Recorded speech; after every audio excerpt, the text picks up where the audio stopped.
I'm gonna do a chat test. Hello, welcome. Let's see what's going on. I have to do an audio check.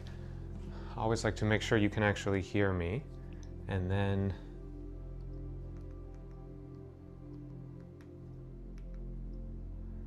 see what's up.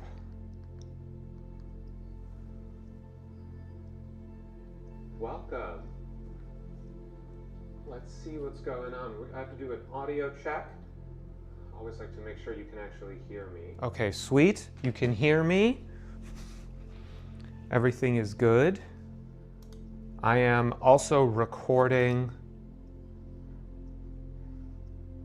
here.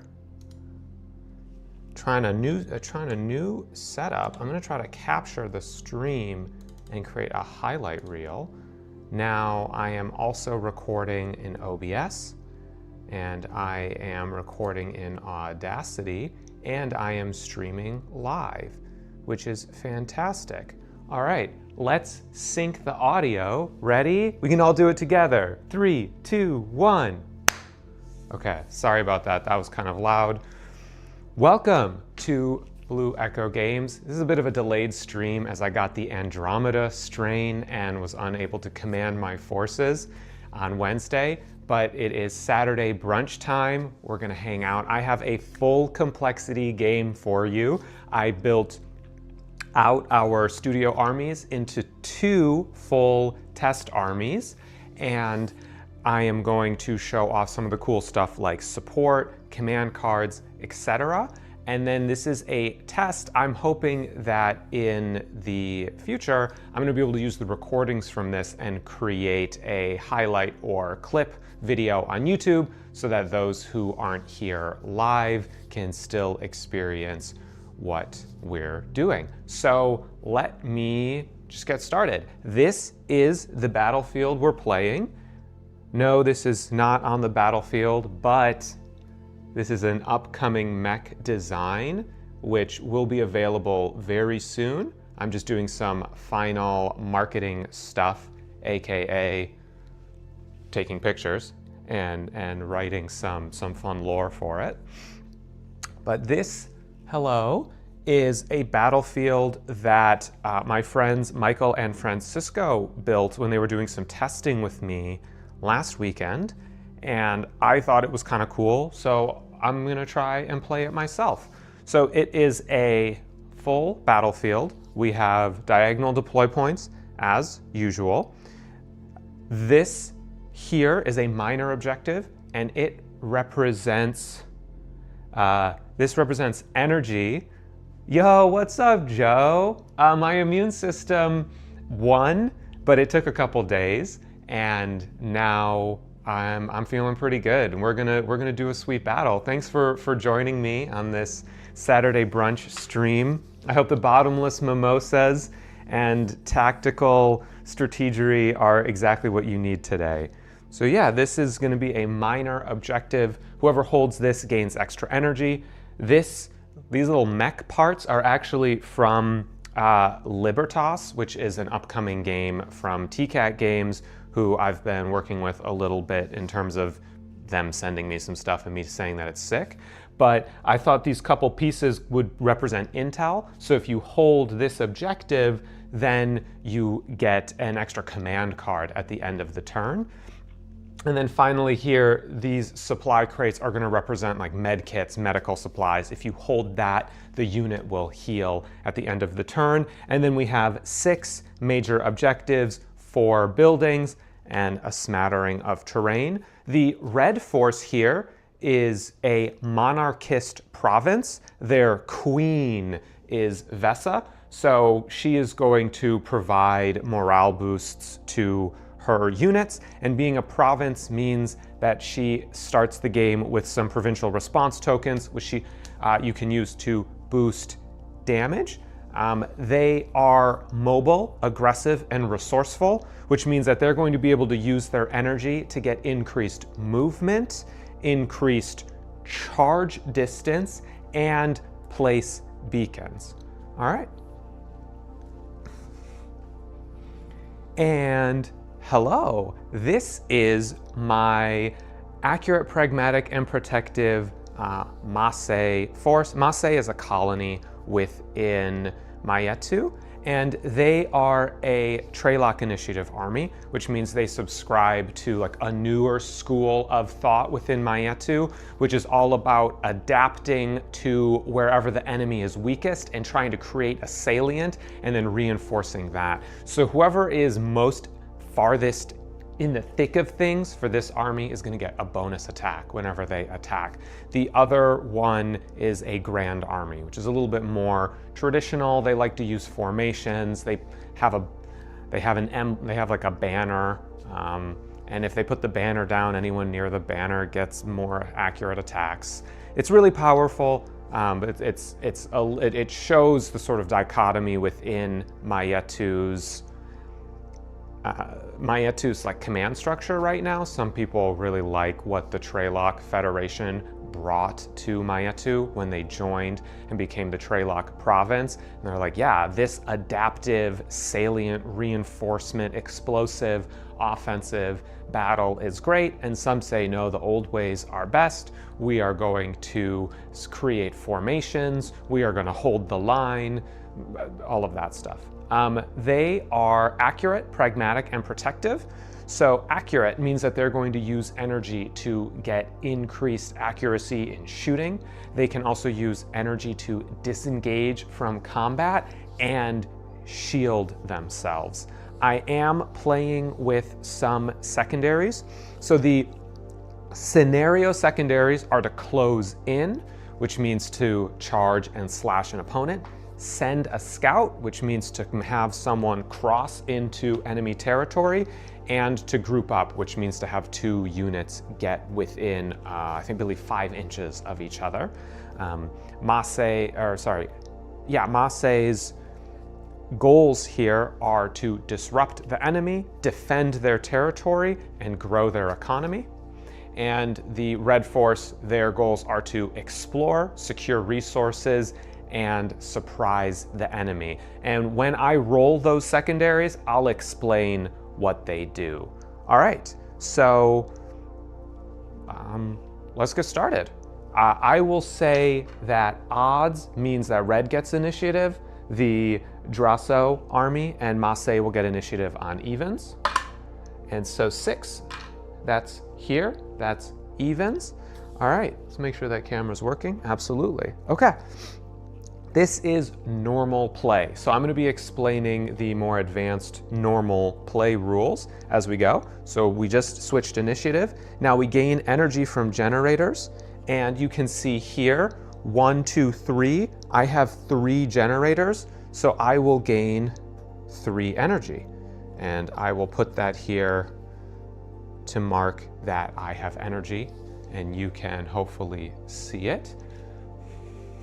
Similarly here, I have 2 generators. So I will put my energy here to mark that that is energy I have at my disposal. Then we will draw 3 command cards each. I will keep these a secret. Just kidding, chat, you can see that one. And then we will roll for secondary goals. So 1, my secondary goal is to explore. And I now realize I should have the rule book so that I can concisely explain what explore means. I will draw 3 command cards.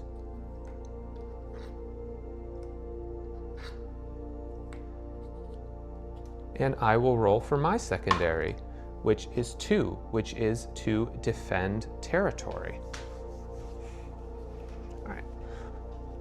One moment, I'm going to grab the faction rule book.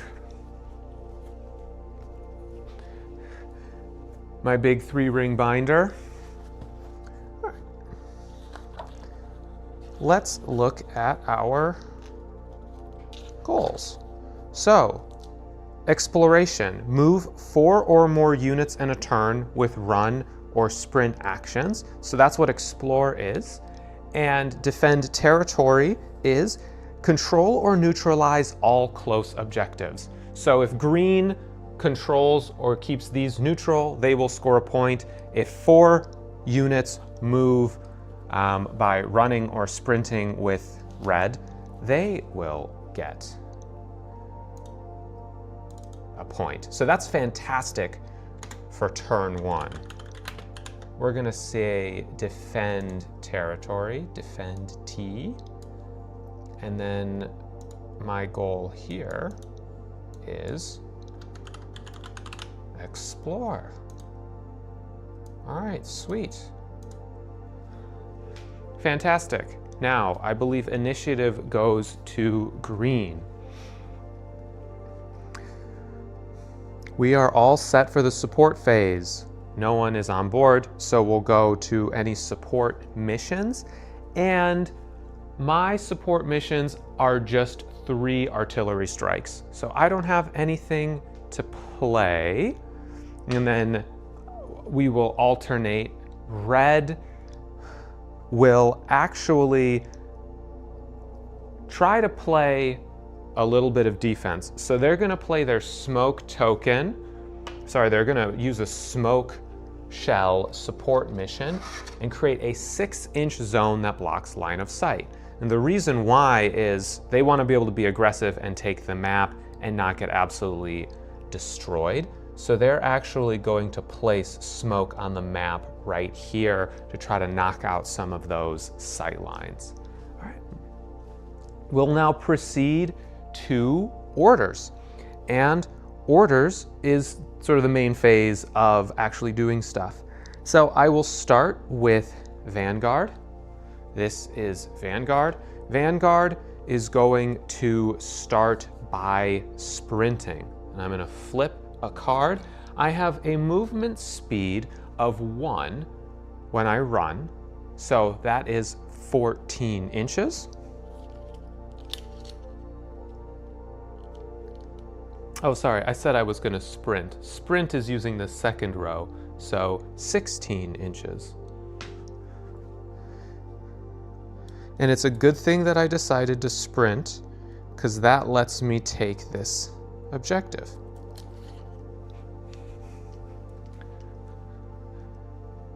Fantastic. All right. I am Vesa, the queen. I am going to run. I'm going to tell you about this tactic I've been thinking about. So again, run speed of 1 on these heavy mechs, that is 19 inches. But what I'm actually going to do is I'm going to just move 11 inches this way. And if I look at these are Alpha 2 rules. So when we go into Alpha 2 later this year, we're testing these. So we'll look at a monarchist rules. So monarch forces may select 1 unit before the battle to be their monarch, which we established as Queen Vesa. All friendly units get +4 inches to charges that target a unit within 12 inches of the monarch. All runs and sprints that start within 12 inches of the monarch get +4 inches.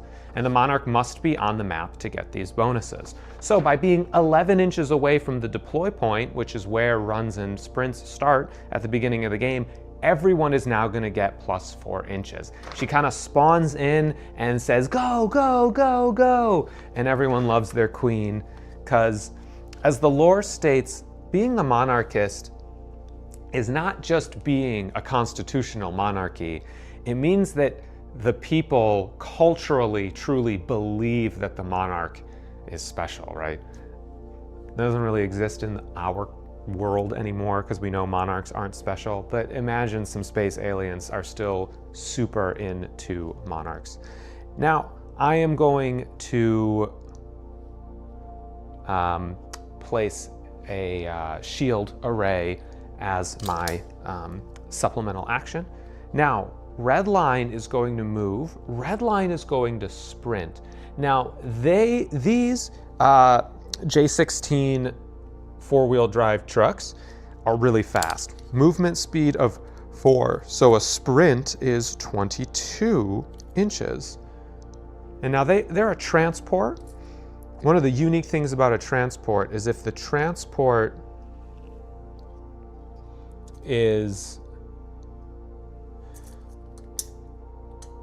There we go.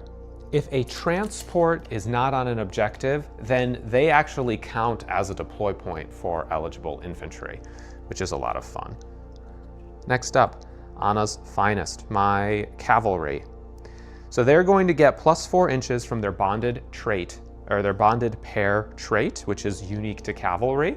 Because there's no enemy within 16 inches of where they start their movement, they get +4 inches. They're also going to get +4 inches here from Vesa, the queen, being within 12 inches. And then I am going to also use a response token, one of my 4 for the battle, to gain another +4 inches. So this run is going to have 12-inch bonus.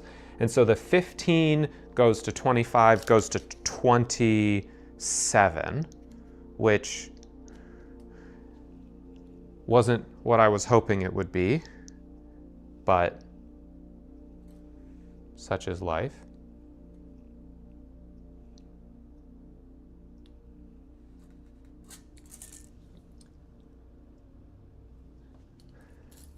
Seeing if I can get line of sight.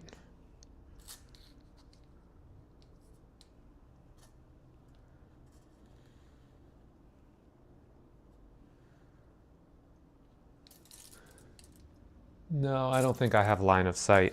So I'm going to move my dragoons here and activate deflectors as my secondary. All right, Spearhead. Spearhead is going to spawn out of the truck with a run. 10 inches, they move on 3. So they get 10 inches, which is not great, but that is enough to take this objective here, tuck in. They have impact weapon types, which mean that they automatically pass their penalty rolls. So I can take a shot here with my AX-8 Scout rifles, 24 inches. I can definitely take a shot here and not worry about the cover. So let's go ahead and do that. I have 3 shots, 1 shot per model, 3 models. This is a 3+ attack, base plus 3 evasion, so 6+. All right, 1 of those hit. Now, I passed the penalty roll. Now I must take a deflector roll. All deflector rolls are 6+. And I don't hit. So 2 shots miss, 1 shot gets deflected by the shields. Firestorm. Firestorm are going to run 24 inches. That's a much better result.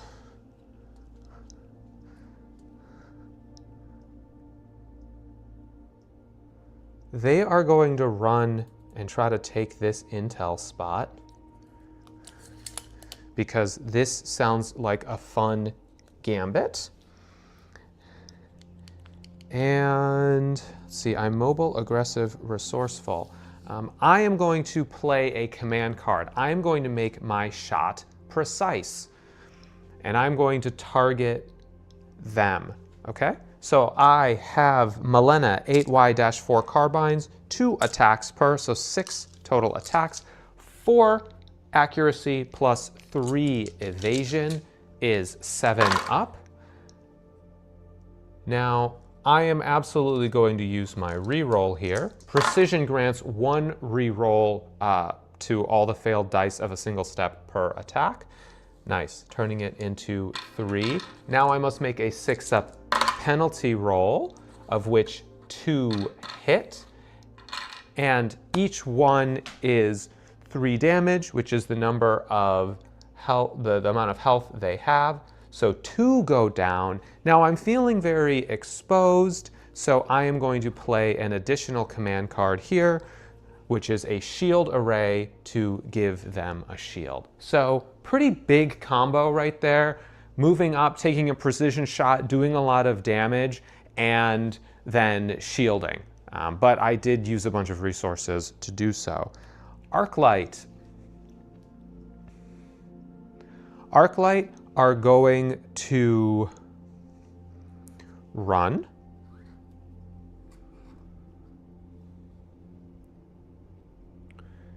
$16.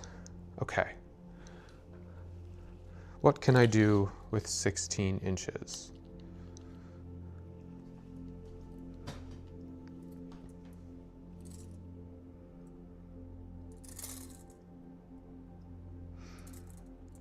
Yeah, let's run here. We're going to run here so that we have clean line of sight, no penalty. Oh no.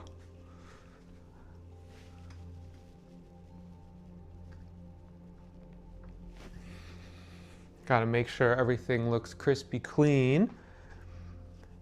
Right, what am I doing?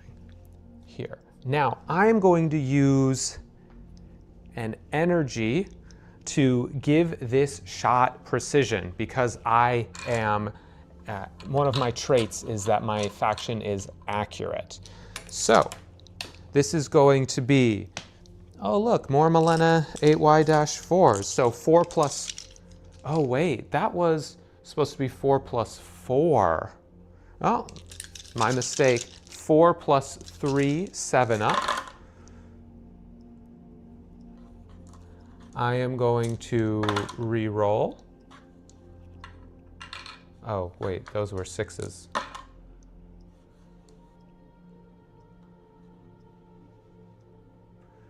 I really fouled that up. I'm just going to redo that entire roll because I messed something up. These are 7, no, yeah, 4 plus 3. These are 7 pluses. Okay. The 9 and the 0 hit. I will be re-rolling these 4. That generates 4 hits. Then, that is a clean shot, but they do have shields. So, 6 up penalty roll, of which 2 hit. 3 damage minus 1 armor is 2 damage per shot getting through. So 1, 2, and then 1, 2. And then each one has 3 health, so we overkill that one. All right. Ruby is going to use an energy to gain plus 4 inches to this move by triggering their mobile trait and are going to run. They also get an additional plus 4 from being within 12 inches of the queen. So 16 plus 8 becomes 24 inches.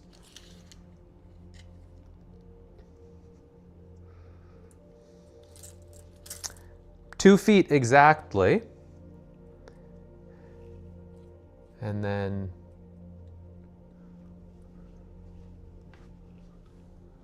I'm going to line up an absolutely sick shot right there. This is my favorite part of wargaming, is just lining up the sickest shots ever. Right there. Yeah, I thread the needle. Absolutely. Ruby. All right. Ruby are going to shoot, and they're going to take a clean shot. They have a GSX 588 armor-piercing weapon, 2 basic hit roll, plus 0 evasion. So this is a 2+. And they miss with a 1. All right. You know what? I may have killed 1 too many spearhead units here. So, you know, karma, karma, karma. Helio. Helio can no longer spawn out of Redline, as Redline has already spawned the full 6 models it can. So I am going to run. No, Helio's going to sprint 28 inches.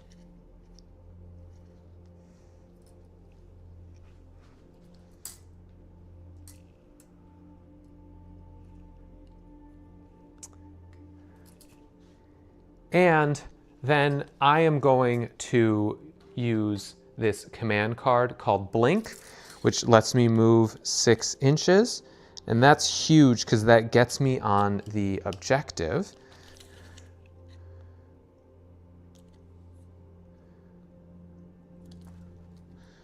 But I won't be in range there, so I will, no, that was a sprint. That was a sprint, so I don't have anything.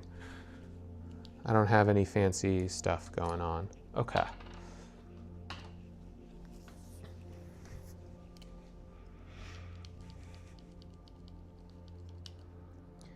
Violet. Violet is a sniper. Now I'm testing to see if I have any chances of creating a formation, which I don't. Violet is going to run, which is 20 inches.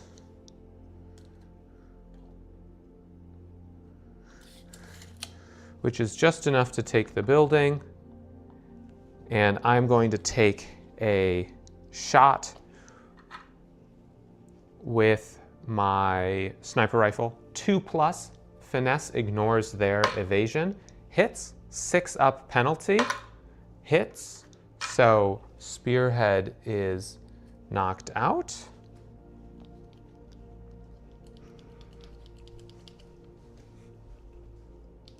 Oh, that's annoying. I'll stop making that sound. Now, Mouse. Mouse is the tank. Mouse needs to now secure that objective to not lose points. So Mouse is going to run 20 inches. Fantastic. Big tank. And the only thing that matters is the unit center point here, so I can have them, as long as it all fits. Then I am actually going to take a shot here with the Cray SR-12 blaster. And I want to have 3 energy at the end of the turn because then I get interest on the energy because I'm industrial. So I'm just going to take a normal shot. The Cray SR-12 is 2 shots at 16 inches, just in range. 2 + 4, these are 6 ups, both hit. 6 up penalty, none hit.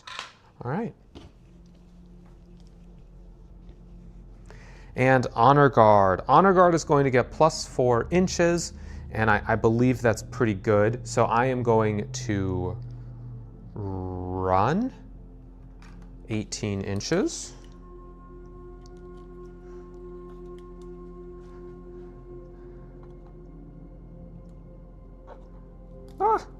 I am taking this objective here.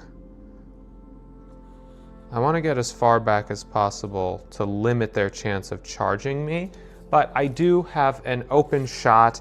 I am going to take my Hydra Swarm missiles, 5 missiles, 3 + 4, 7+, and that is 2 hits. Each one deals 1 damage. So we will mark red.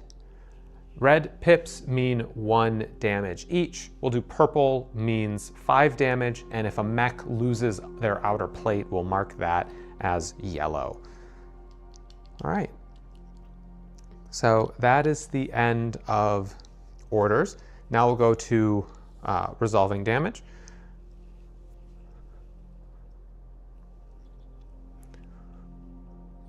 The Drosso strike group loses that unit there.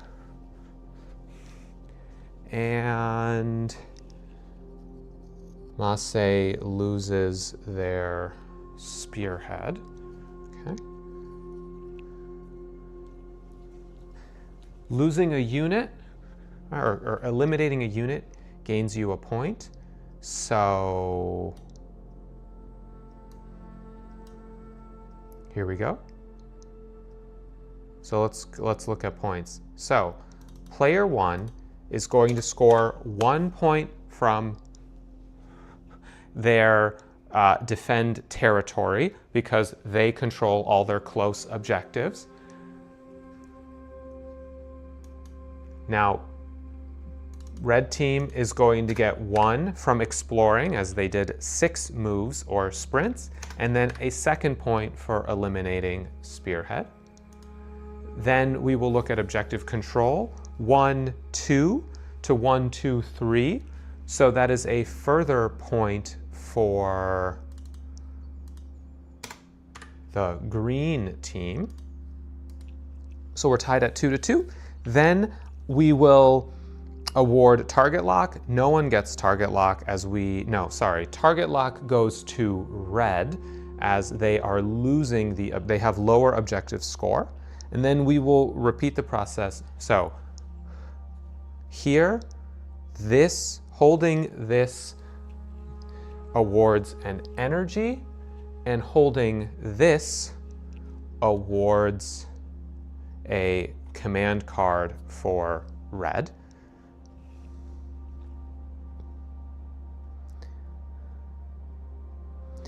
And then we will go to the next turn. So we'll now mark turn 2.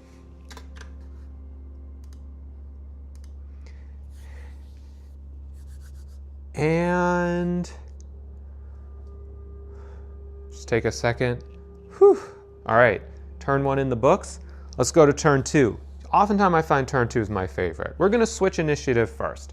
I now have initiative as the red team, the Drasso Strike Force. We're gonna gain energy from generators. I have 2 generators. I gain 2 energy.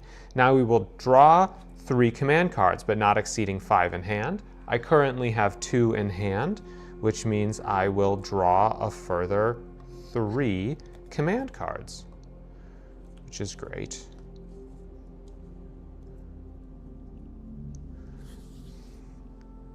Okay, and then I will roll for secondaries. We are tied, which means we both get secondaries. 5 is a scenario secondary, which is send scout. So if I take a unit which is on my side of the table at the beginning of the turn and I move it into enemy territory, I will get a point. Now, let's do the same thing here. We switched initiative. Now let's gain, so my industrial trait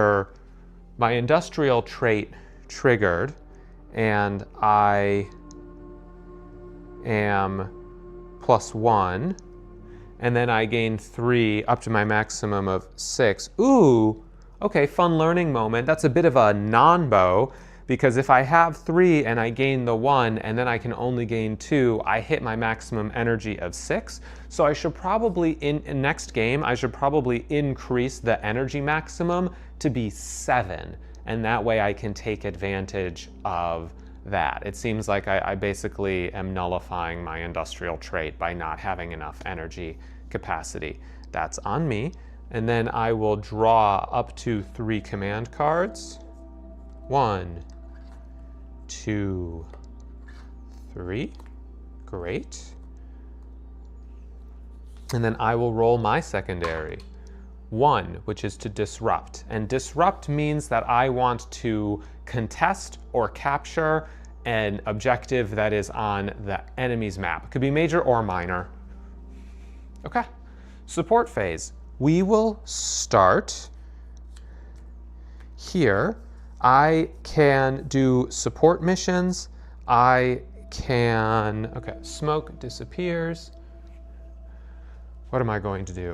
I am going to immediately start with my target lock, and I'm going to do an artillery barrage here. Since I'm close to killing a unit, I want to get that that model kill before they have a chance to do anything about it.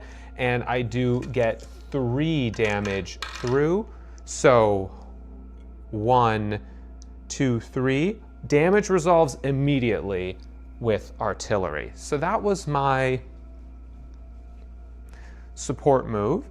Now the next thing I am going to do for my first support action is I am going to play the support card Reprieve. I'm not sure how readable it is, but if you look there,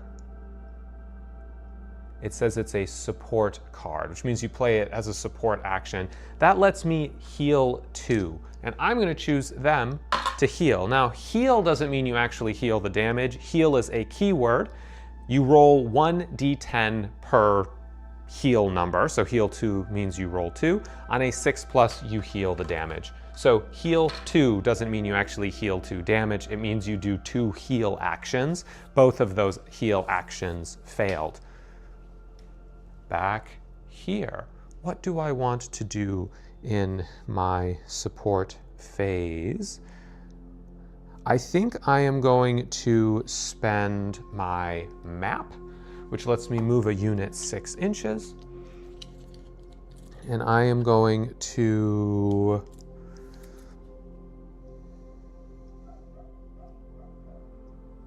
I'm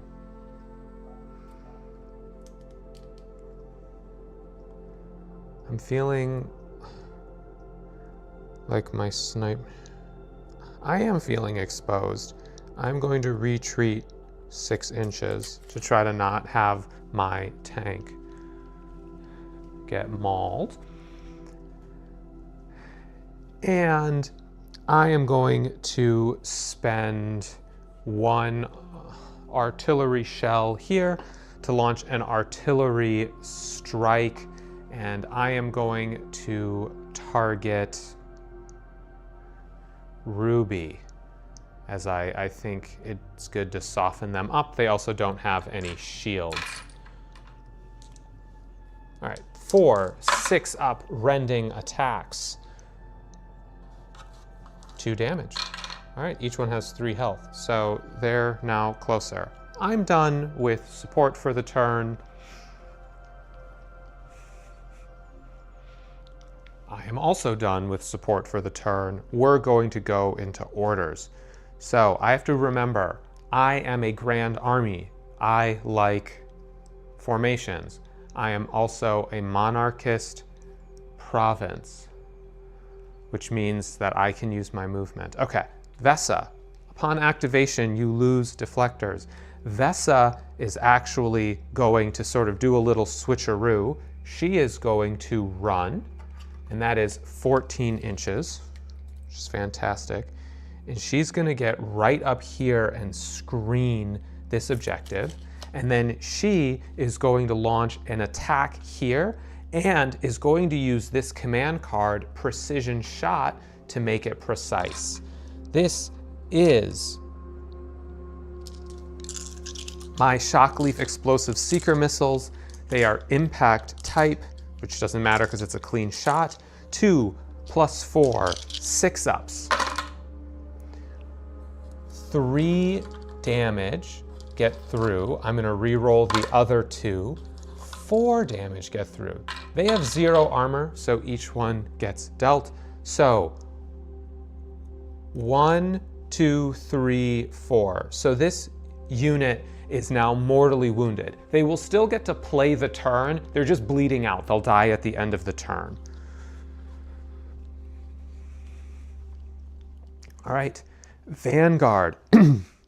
Vanguard is going to, Vanguard is going to place a beacon and then is going to shoot with their TX-44 lightning, energy weapon. So it's going to ignore those shields. I'm also going to use one of my many energy to trigger my accurate trait and give myself precision on this attack. So TX-44 lightning, 2 attacks, 3 + 4, 7 up. And that is 1 hit, 1 miss. I am going to use my reroll, 2 hits. There is no penalties, a clean shot. I pass the deflector roll, and then we'll go to armor. 4 damage minus 0 armor. Each one does 4 damage, so each one is a kill. That is pretty nice. All right.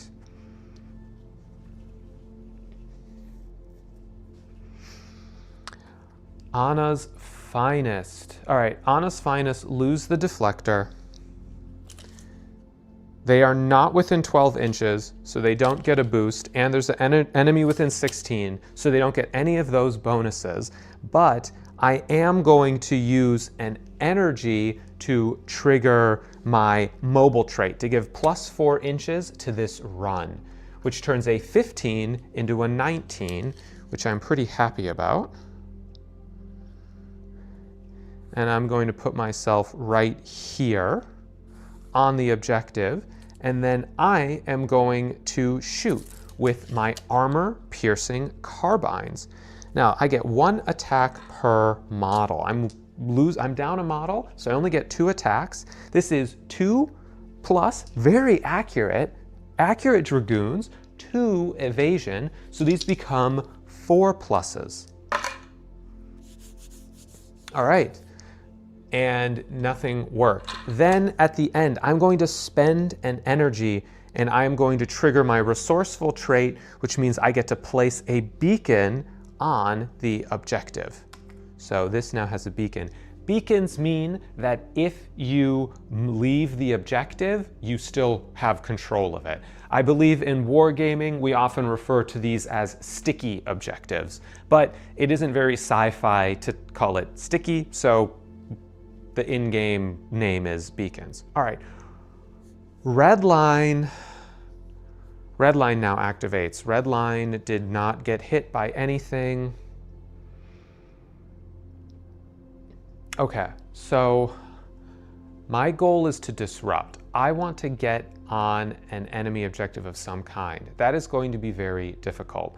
I do have an armor-piercing gun, but Spearhead is going to respawn, and I kind of want to give Spearhead a chance to do something good with their spawn. So I'm not going to try to take an objective. I think what I am going to do is just, I have a lot of energy. There's no reason to not run. We're going to run and see what happens. 27 inches. That's great. That gives me a lot to work with. That gives me a lot to work with.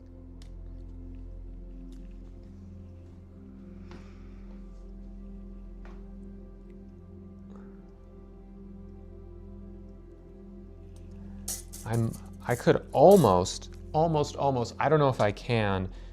It's not, I don't have quite enough, but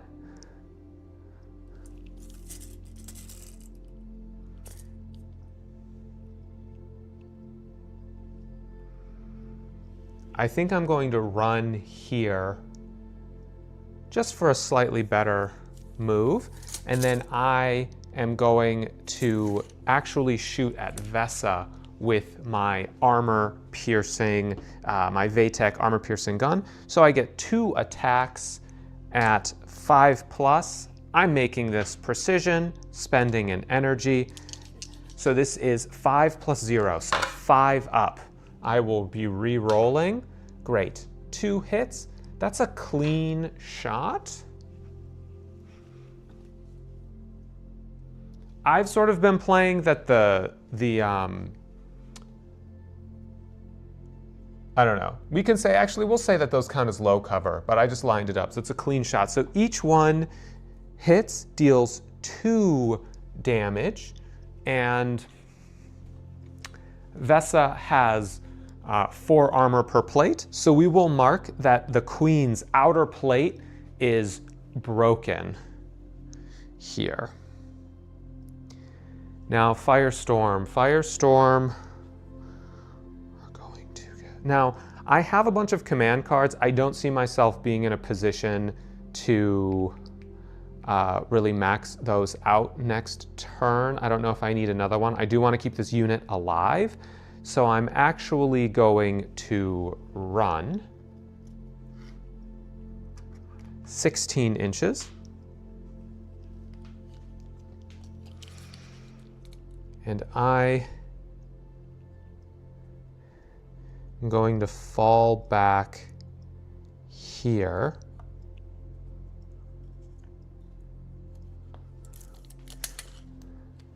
And I am going to call for aid. Calling for aid means that if I survive the turn, I get a very powerful heal. And I have to remember, I count as having this many units, but they will die at the end of turn. Oh. Right, I am Treylock Initiative. Trying to remember all of my new fun toys I have to work with. Spearhead. Spearhead are going to redeploy, and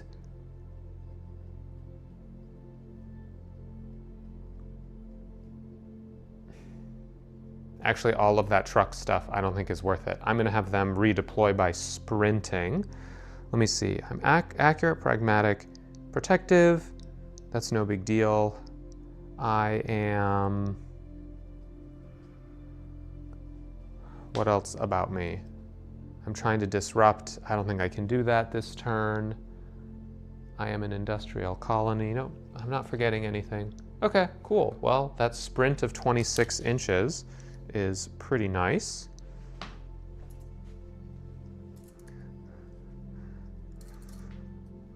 We're going to take a turn to try to develop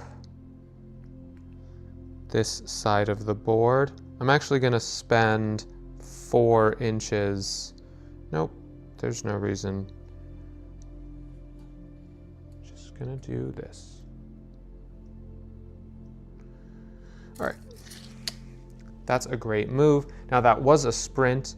Now I am protective, which means I can spend an energy to gain a deflector. So I'm going to try to activate my shields and stay alive a little bit longer.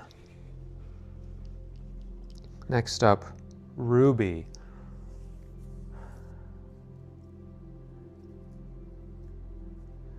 Well, Ruby is going to spend an energy to place a beacon. Then Ruby is going to use their main action to run, which is 14 inches.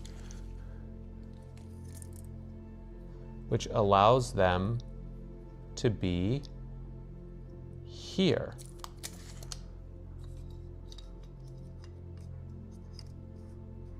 They are then going to use their supplemental action to shoot at Vanguard, which we know is a 2+,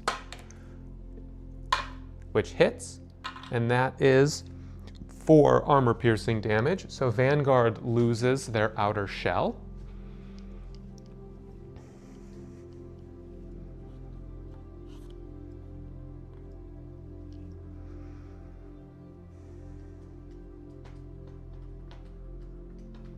And yeah, and they're holding the healing station, so hopefully they'll get to heal. Arclight are mortally wounded.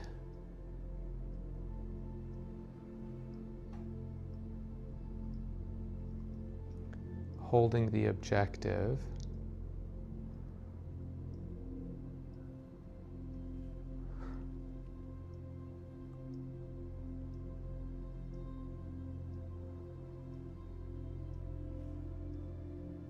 Trying to think about what I want to do. I could theoretically place a beacon.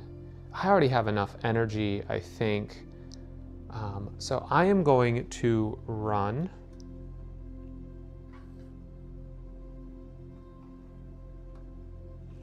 "14 inches.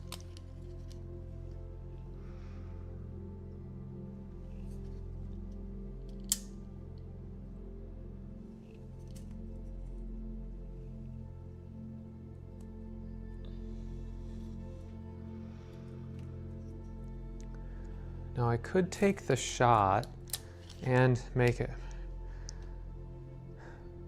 If I take the shot, I might get the kill. I could make it precise, but I kind of want to lock down extra command cards. So I'm going to use my colony trait. Being a colony lets me place a beacon as a supplemental action after running. Just like that. We'll see.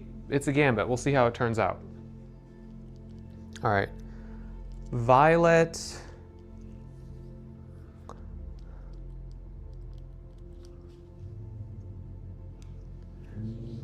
I think Violet just takes a precision shot here.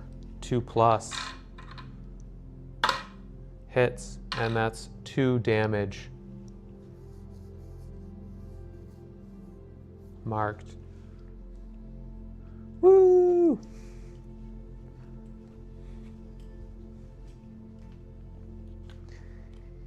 Helio, well, now we don't have beacons.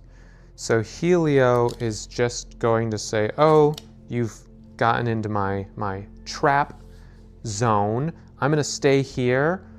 I am going to, let's see, if I use 2, I gain 3 to 5. If I use 3, I gain 4 to 6. So there's no point in not using it. I'm going to do a precision shot here. I have my Pugesa Munitions Model 38. This is 3 attacks at 4 plus 4, so 8. I'm going to use my precision reroll, and that is 1 hit. Each one, I believe, is lethal. 3, yes, because they have no armor. So 1 goes down, and then, oh no, wait. You had 2 damage marked, so that one gets finally killed because it's 1 instance of 3 damage. So didn't really do much with just that 1 hit. And now Honor Guard. Ah, both my rulers ended up there. Now, can I get a formation off this turn? These are all way too close to each other, but I believe it is time for Honor Guard to run. I'm going to use a response token to give this +4 inches. That turns a 22 into a 26.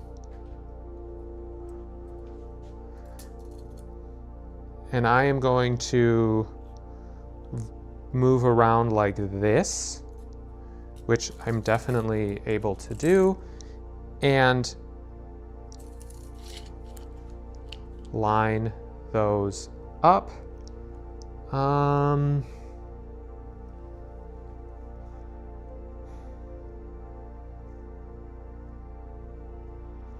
going to attack with my IOQ broadside system. 2 attacks, 4 + 2, 6+. 1 hit. Each one deals 3 damage, so I am now at 5 damage.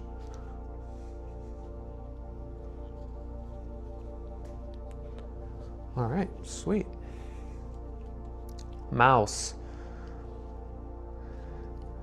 Mouse is just going to try to finish off Vesa. I'm going to do a precision shot. This is a T-Quake heavy cannon, 2+. Hits, and that is 4 damage, armor piercing, enough to knock out Vesa. All right, now let's resolve damage. So who has initiative resolves first? So I lose this one, and the queen goes down. The queen is worth 2 points for the green team. It is a prize unit, so it awards 2 points on kill. Now, the green team, the Maasai colony, loses this unit, which is worth a point for... Okay. Now let's look at secondaries. I achieved Send Scout by starting in my territory and ending in enemy territory. So I get a point, and yes, I use I for whichever side I'm on in the moment, because mentally I just sort of see it from this perspective.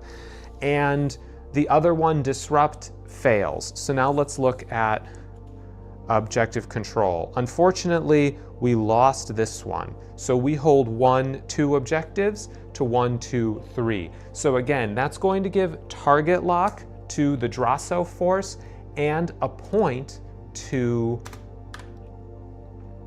and that is also going to give a point to the colony. Those are all the points. Now, let's look at minor objectives. You hold this, so you will heal 2, which is 1. So this one comes back with 2 damage marked. And then, I'm gonna take a second. Now, normally at the last activation, I will discard command cards I don't want. So I will discard this decoy. And similarly, Mouse, again, had I not been playing both sides, Mouse would have discarded these 2 decoys. And the cards are all balanced around that being a 30 card deck. So the point cost for a card is based around the fact that you're going to draw 1 in 30 draws. So even if you don't want to pay for a full 30 card command deck, you can do 0 point decoys, and then that way you still have that element of surprise. Your opponent doesn't know what you drew, and it also means that all of the draw ratios and draw rates stay even. So this deck here on the Drasso or the Masse side has more decoys. And then I am going to get a draw from holding the intelligence.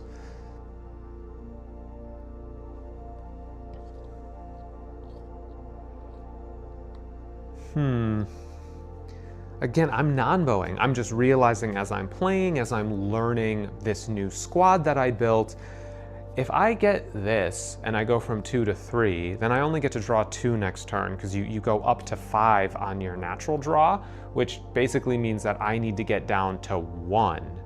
But sometimes you can't always do that, so no big deal. All right. That was there. Okay. Let's go to turn 3.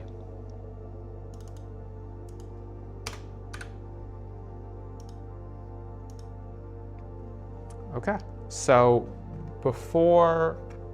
since I am now losing as the red team, as the Drasso Strike Force, I now get a secondary, but the green team doesn't, which is 5, which is again, send scout. So command calls up, says, Commander, this is Commander, you are commanded to send another scout. Okay.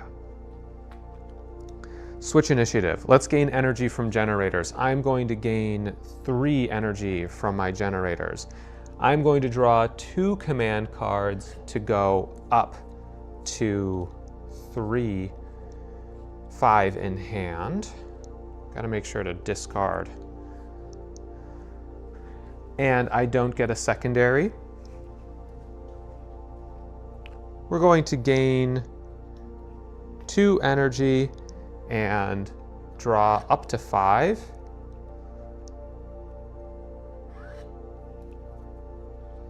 Nice.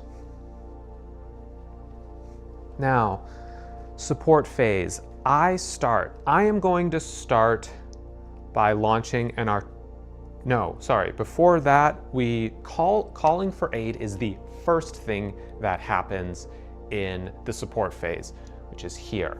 And calling for aid is special. You heal, basically, you do the heal action for each damage that is on the unit. So if I have 1, 2, 3, 4, 5, 6 damage marked, then I will heal 6. And again, heal does not mean that I successfully heal a damage. Heal is an action, right? So I will do this. Now, calling aid is special because it is so expensive to do. You get to re-roll failed heals, which is really nice because I get to re-roll those, and I still only get 2.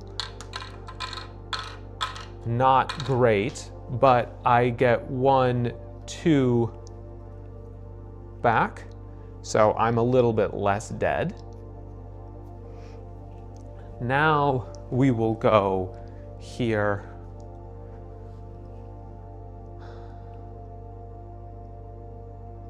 You know, I still think it's worth it to try to get rid of a unit here. So I am going to launch an artillery strike. So I want to try to make that unit a little bit weaker. and I only got one hit. Darn, so I wasn't able to get, a gun off the line. Rifle strength remains as is. What do I want to do?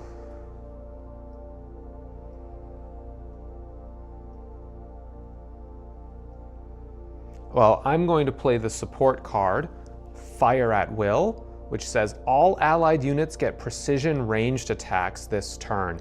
And I'm going to place that here so that we remember that I have my support card, Fire at Will, active. And then I am going to pass the support phase, which means it is now open season for me. I am going to play the support card Reprieve. Target unit heals 2, which is right here. I'm gonna try to continue to heal that unit. I'm gonna try to heal twice. 1 success, 1 failure. Nice. And then finally, I am worried about this being out in the open, so I am going to play Halo Array, which is sending down a halo from the stars, because we love to support tanks in this household. So that's one support mission. And then, you know what? Screw it. Target lock. I just want to use artillery. And I am going to try to do some work on this this truck. And 1, 2, 3. Let's go. That's enough for a kill, as they have 8 health. That immediately scores red a point. Damage resolves immediately from artillery attacks in the support phase. And just like that, we have tied the game. Now, it is turn 3, which means I have initiative. This is Vanguard. Okay. I am going to look at my options. I am a big mech. My charge is 16 inches.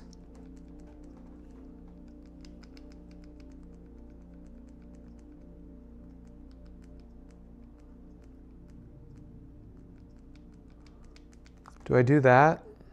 Yeah. Let's do it. 16-inch charge. Nice. My charge score for these mechs is 2. When they're getting into combat, they have boost pistons, so they're able to get 18. So I am going to close to within 2 inches. Actually, if you're a 3D printer, we actually have zone of control markers that make the zone of control measurements really easy. Available at blueechogames.com, digital web store. And that's as close as I can get. Now, I am going to slash, and I am going to play Razor Edge, which gives my target unit gains precision slashes and strikes this turn. So I'm going to take my Trinova Mega Blade. Never forget what happened in Trinova, okay? Never forget. Do you know what happened to Trinova? Read the lore to find out. I have 3 attacks, 5+, finesse weapon, so I ignore their evasion. So these are 3 5-up attacks. I'm going to use my precision reroll granted to me by that Razor Edge, and that is 3 attacks. Each one deals 3 damage, which is lethal. So we go slash, slash, slash, and the unit is marked for death, mortally wounded. Now, for any of you wondering why infantry should really be afraid of the Trinova Mega Blade on that Wraith Walker, that is why. You think you're safe, you're 16 inches away, bam! gonna make that charge. Oh, flip the command card. Now I've got precision. Slash, slash, slash. Unit's gone. Terrifying. Vesa. Queen Vesa is back. I'm going to play Frantic Dash. Target unit gets +4 to this next move. And I am going to make it a... I'm going to make it a run, which is 10 + 4, which is 14 inches. Which is just enough to take this objective. Ooh, not quite in range, not quite good for formation. And then I'm going to place deflectors. Okay. Right. I am Treylock Initiative. I need to think about making salients. Red line is going to respawn by sprinting, which is nice. 30 inches. That is not bad at all. Let's see, if I'm not on an objective, then I can spawn.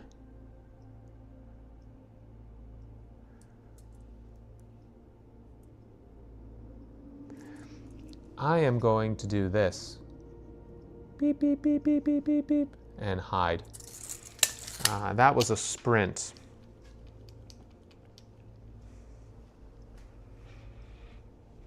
Cool, cool, cool. Anna's Finest. They've got a beacon down. Oh. Ooh. Well, you know what? I smell a wombo combo. Ooh, 14-inch charge? Don't mind if I do. In with 18 inches. Yes. Yes. Now I am going to slash. That is going to give me 4 short sword attacks. 3 + 2, 5 up. Great. All 3 hit.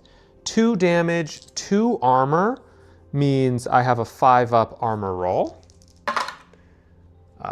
2 hit. So I deal 2 damage to the truck. But the nice thing is the truck cannot be used as a spawn point when it's engaged in melee. So I sort of shut down the ability for these units to come running out.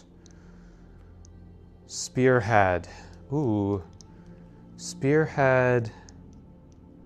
Spearhead are going to lose their deflector. Now, Spearhead are going to... No. Spearhead are going to run 14 inches. Yep, that's enough to take this.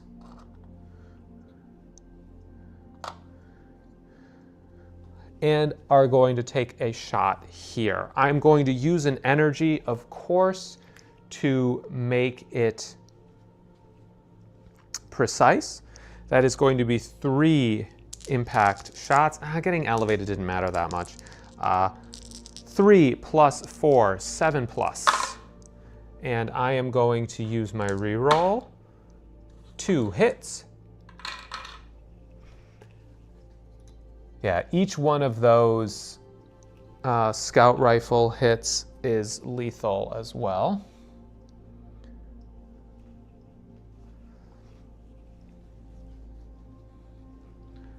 Good stuff. All right. Firestorm, mortally wounded. Okay, they are going to run 10 inches. That's enough to get them right here. Immediately breaks the beacon. Goodbye. They are going to shoot here. So there's 2 of them. Oh, you know what? I got to remember that they are mortally wounded. This is 4 plus 4, 8 plus, 1 hit, 6 up penalty, because they are in a building, hit. So that takes 1 down. Now you go, oh, what a turn, it's over. No, I am now going to rush them. Unengaged unit charges with a charge score of 2, then slashes with rending 6 plus 1 damage. Okay, so now I am going to charge that unit. Whoops. Yikes, flipped a command card accidentally. Let me shuffle the deck, re-randomize, so I don't know what my next draw is.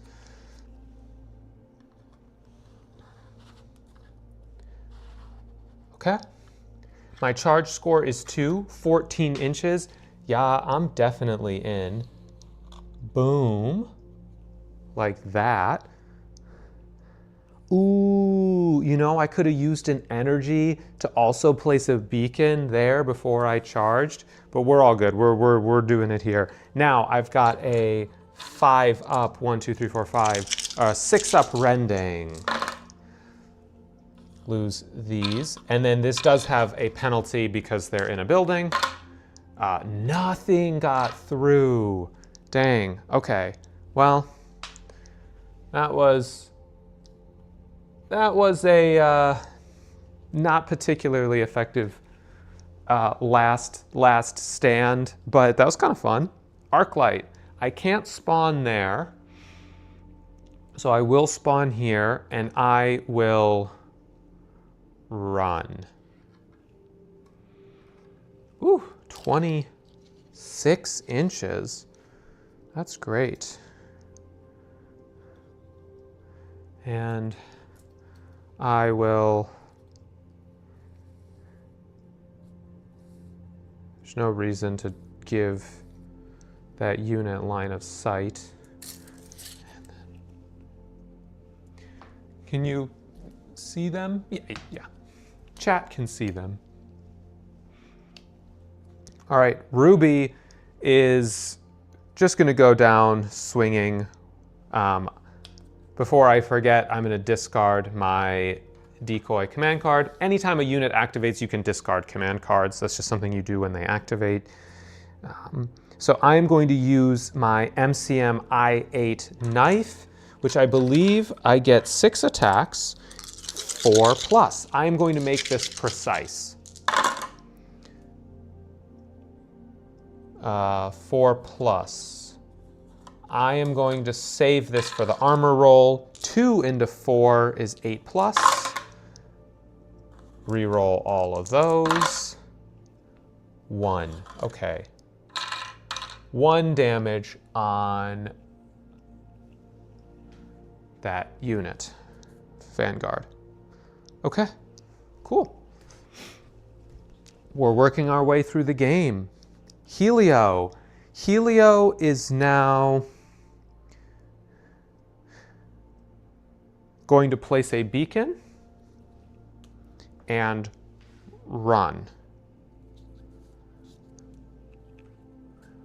18 inches. I am going to use that to take this. Actually, is there a reason? Yeah, because then next turn, well, yeah, I guess next turn I'm elevate. It doesn't, no, that just makes me vulnerable. So I'm just going to go here.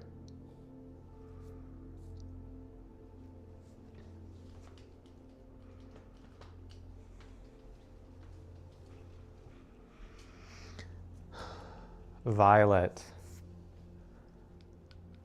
If I send a scout, I can... Sending a scout is good. So I am going to send... I'm going to run. So I can send a scout 20 inches. So I want to be... Oh, man.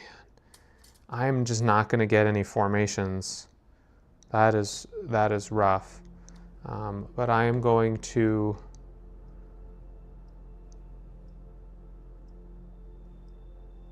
Wait, that's just a death sentence.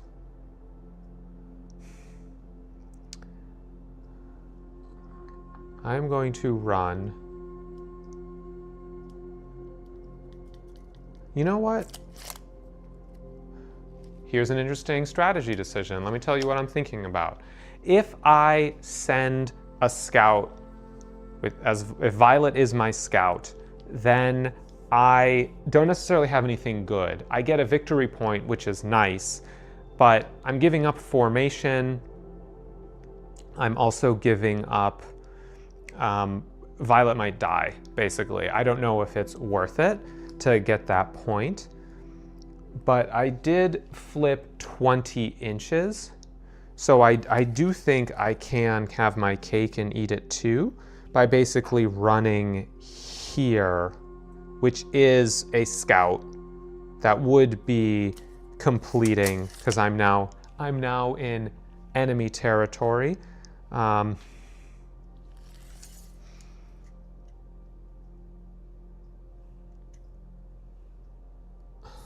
Okay.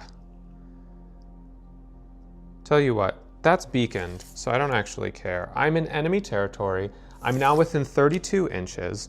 I am going to take a shot.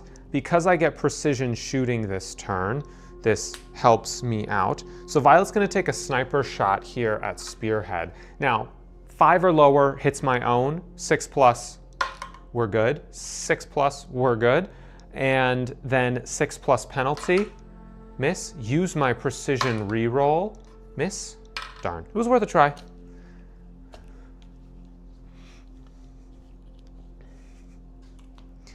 And mouse. I mean, mouse.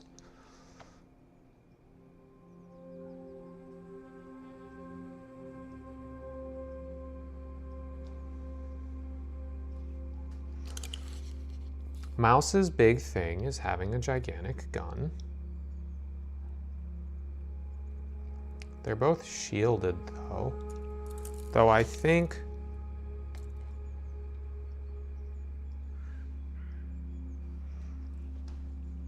oh.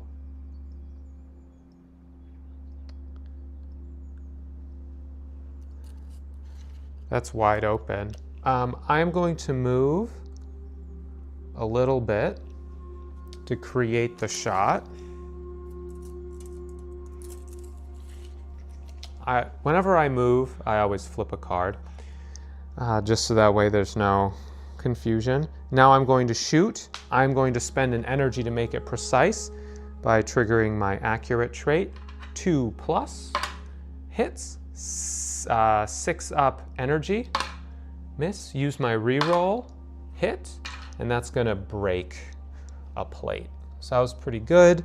And then I'm going to use an energy to trigger my protective trait and activate my deflectors.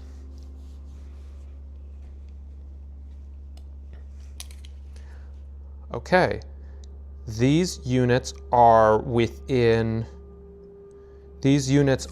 formation eligible, so this is a big move. Honor Guard is going to run. I'm going to use an energy to add +4. So 12 becomes 16, which I'm glad I did, because I believe that if I get myself right here,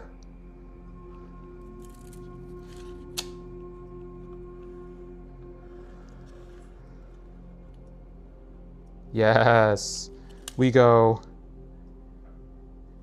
yes, there we go. This is now formation eligible. I will move here with my run. I will shoot with my IOQ broadside system. I do have precision still. So this is going to be 4+, 1 evasion. So these are 5 ups. I will re-roll here. Hit. Now energy 6+, 1 hit. The IOQ broadside system does 3 armor piercing damage. 1, 2, 3. That was my move. That was my turn. All right. Sweet. Let's resolve damage. So I lose this spearhead unit. kind of lackluster. Huh. Not a lot died. I lose this unit.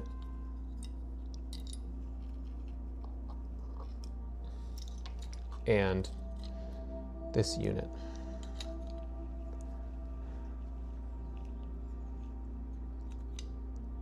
That is worth 2 points for the green team. So green goes from 5 to 7 points. Then let's look at secondary objectives. I had a secondary objective, I completed it, so I get a point. Oh, sorry chat, I forgot to update the secondaries. They should have said send scout. That's on me. Okay, then let's look at objective score. 1, 2, 3 to 1, 2, 3. So it's tied, no target lock, no one gets any points. This team is still down, so the red team will still get a secondary. Now let's look. I am on here, so I will heal 2. Nice. I heal that 1 damage. Woo! And then here, I gain an energy from holding the energy resource.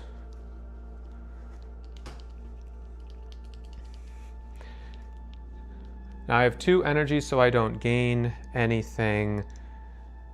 I am a monarchist province, so we're good. All right, let's move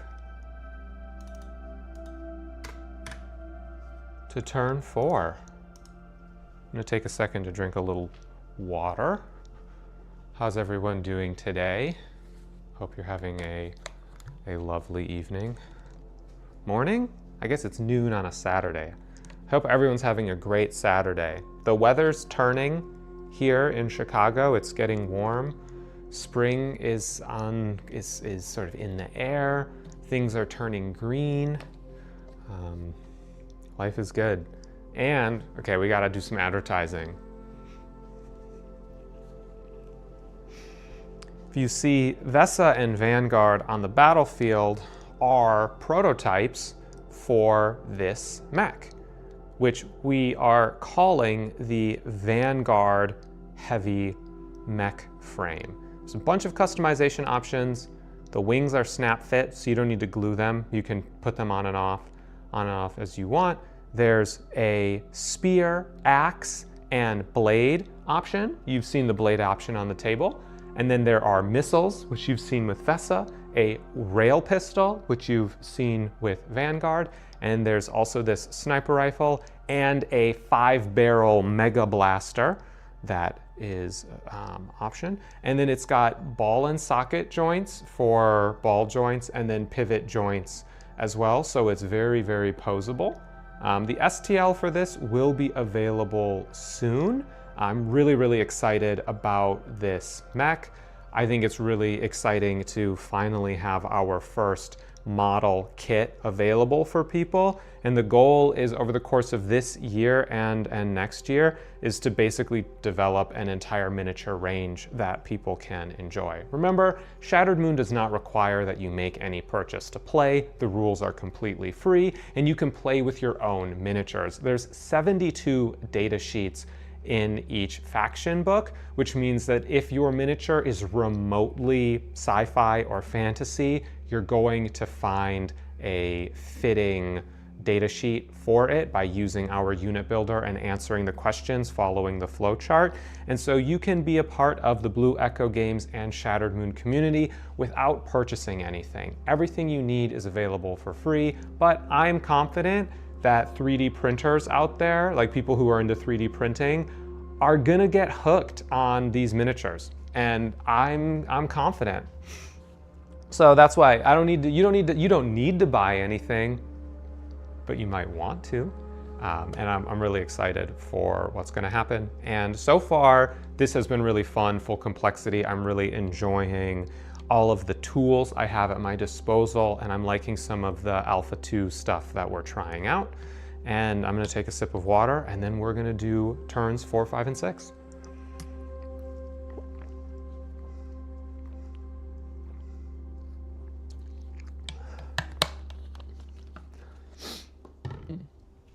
All right, begin turn 4.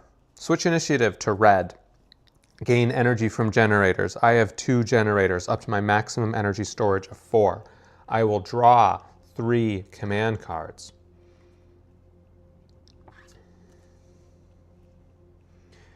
And then I will get a secondary. I am down by 1 point.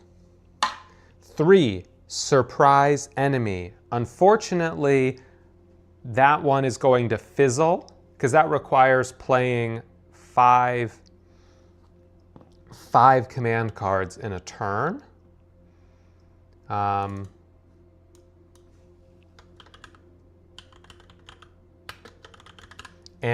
I didn't really set up enough command. I used all my command cards last turn, so I wasn't really set up for it.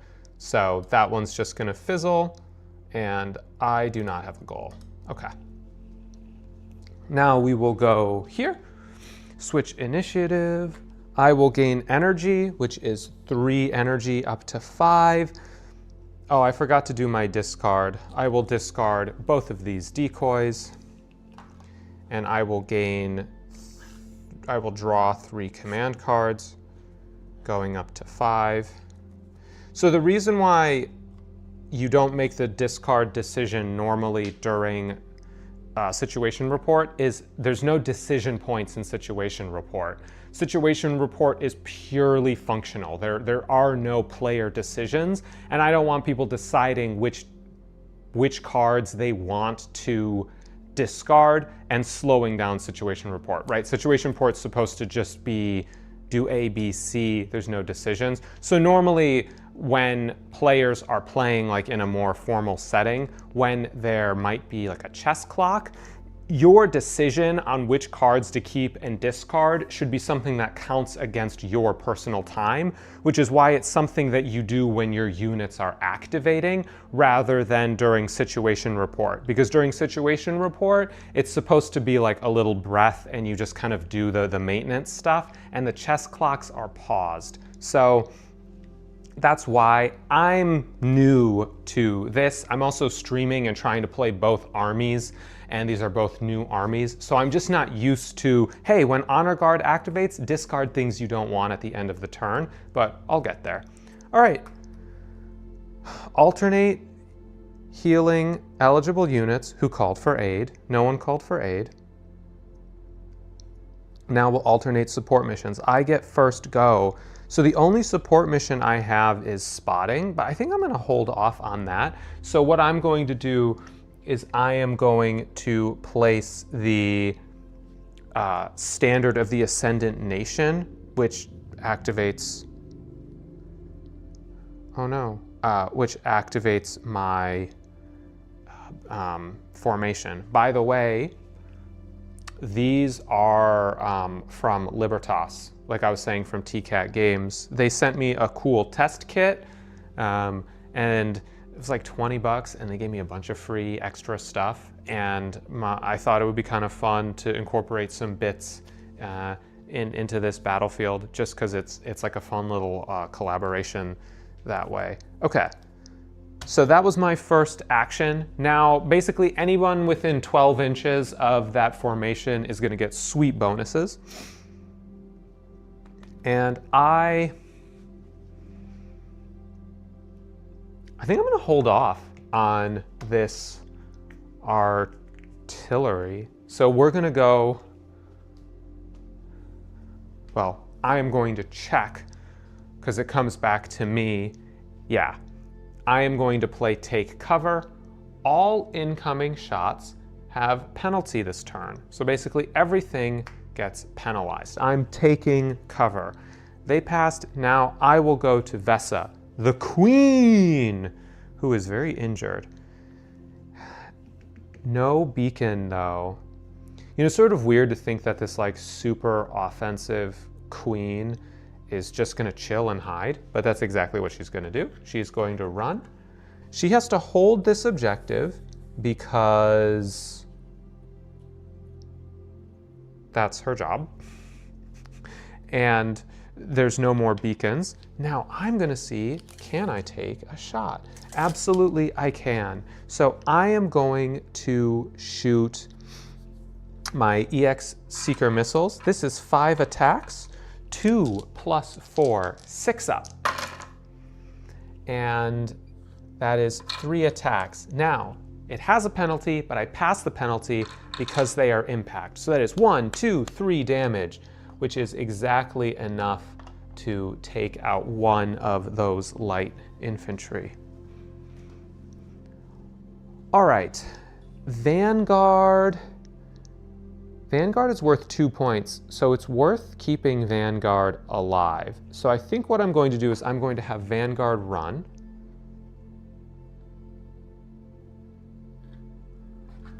Which gives me 15 inches. Oops. Okay, 15 inches.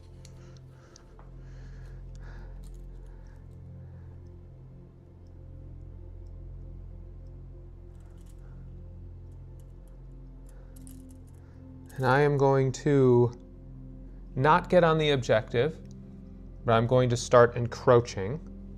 Then I am going to shoot with my TX-44 Lightning right there. I am going to spend an energy to make it precise. All right. 3+. Use my reroll. That's a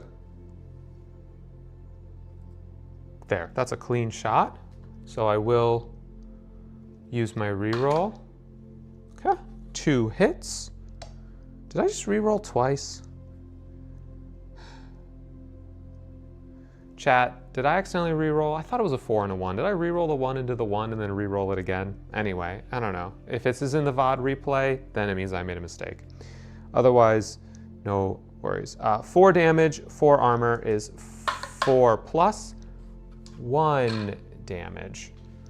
Great. Then I will use an energy to activate my protective trait, and then I will use this command card here to call for aid. I will play Medkit and I will call for aid. Now I'm not on an objective, so I am eligible to heal next turn. That's why I didn't want to steal the objective. All right, Anna's Finest. Anna's Finest are gonna go absolutely crazy on this truck.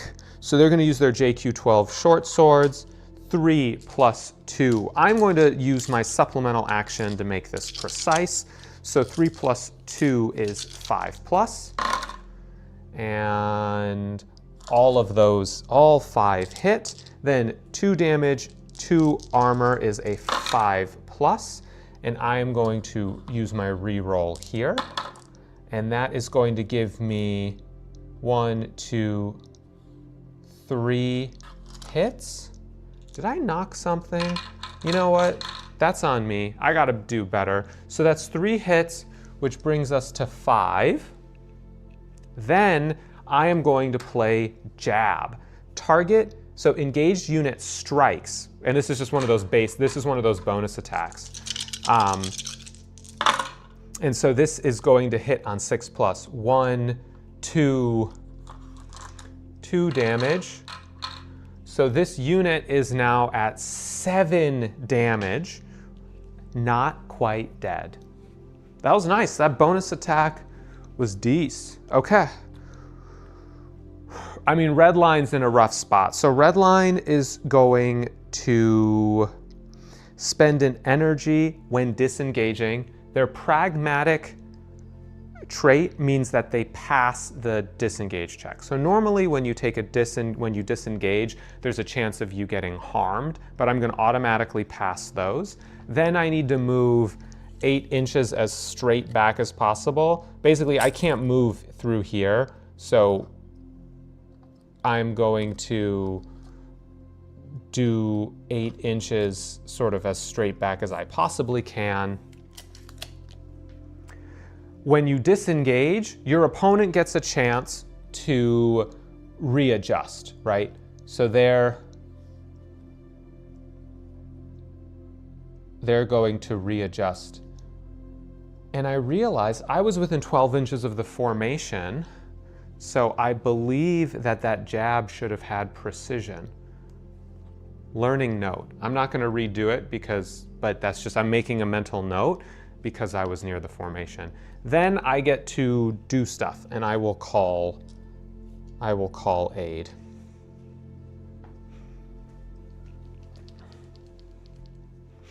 All right, Firestorm will respawn here, and I believe Firestorm are going to run 18 inches.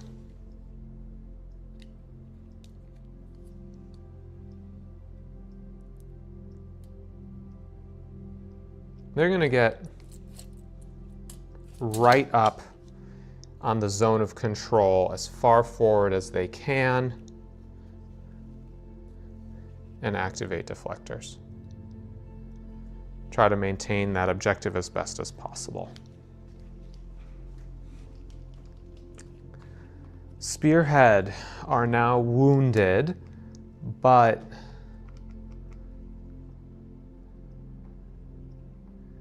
there's only one of them that's going to survive.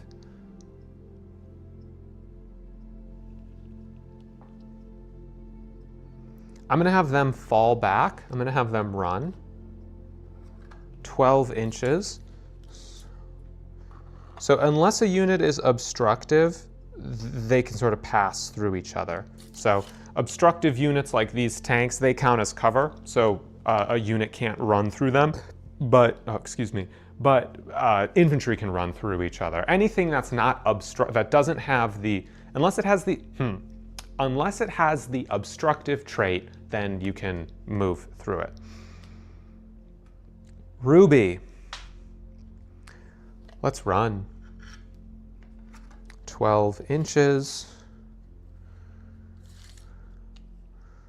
We're going to get right up here.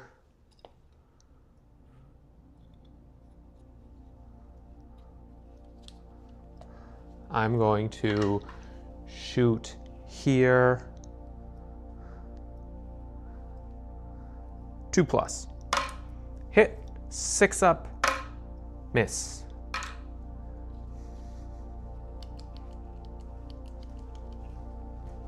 All right, Arclight.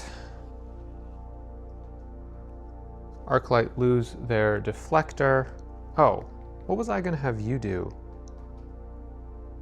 Oh, I just completely skipped your action. Well, that's on me. 22 inches. I'm gonna have you come up here.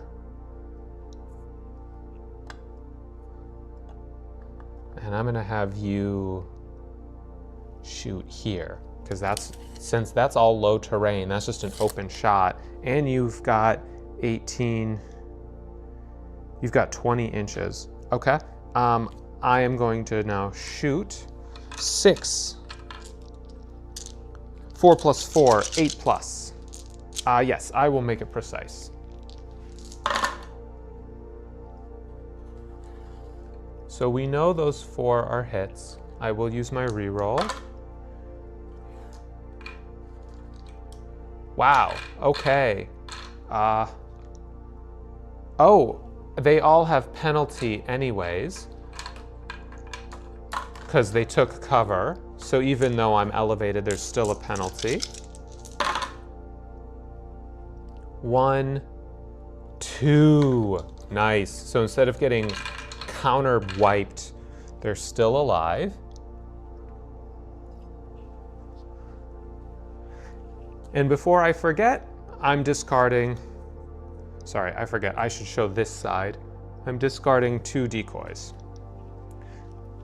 I don't need the element of surprise. I just want to get rid of them. Violet. Violet is going to run. It's 24 inches. That's enough to just move here and take a shot. I am within 12 inches here, so let me just check. Let's look at the diagram together. Ooh, all right. All allies gain precision on all shots and strikes while within 12 inches of the standard. So this is 2-up precision. Didn't even need it. 2 damage.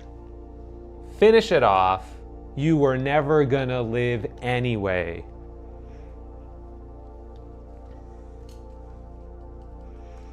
Helio. Oh, Helio goes, well, now's my moment. I am going to charge you. That is an 11-inch charge. In with 14. They charge quite slowly. Close to 2 inches. Break the beacon. Gosh. Destruction of property, am I right? Now, check this out. Bam! Precision, precision, precision. I'm slashing with my Pugessa Poison Blade. Finesse, 3-up. Slash, slash. Now, no penalty, but there is a deflector roll, which is not 6s. Use my reroll. Slash! And, oh, that's only 2 damage. I forgot, he's not great in melee. He is more of a boom boom, but I wanted to take the objective because that is big. Taking a far objective, even if you're just contesting it, even if you don't have full control, is a big win. Then I can finish you off. Yeah, because I have precision. So I'm just gonna shoot my IOQ broadside system. 4 + 1, 5+, precise. Hit, hit, shield. Here's the reroll. Come on, come on, come on, come on. No! Oh. Going from 3 damage to 6 damage. Didn't get the kill. Unfortunately, did not get the kill. And I forgot to use a bunch of my energy.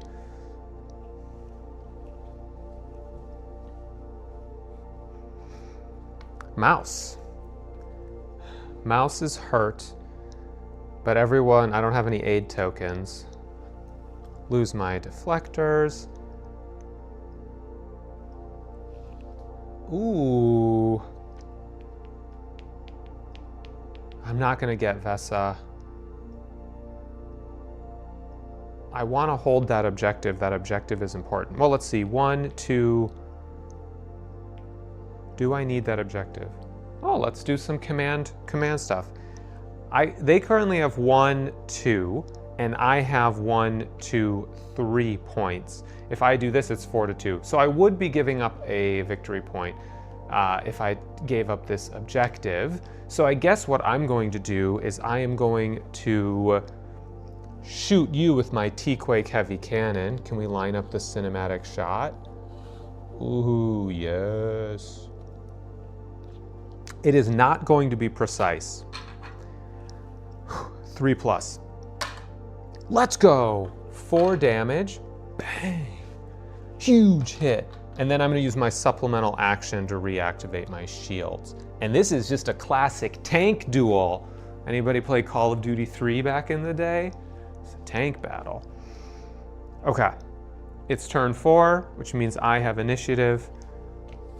Remove this support card. Let's resolve damage. These 2 die. Now from my end, Spearhead dies, Redline dies,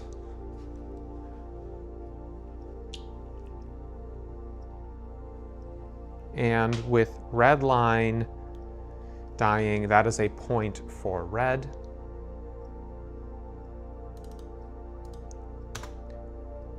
Going up to 7. Now, let's look at objective control. 1, 2 to 1, 2, 3, 4. If you are contesting a far objective, you get 1 point, and they don't get any. So that is 2 points for going up to 9. Now, target lock is awarded to the one with less. And you know what? I forgot to do this, but that little symbol on the overlay means target lock. Now, I'm gonna roll their secondary right now. 6, group up, and yes, I've been forgetting, but let's do this. Group up, okay.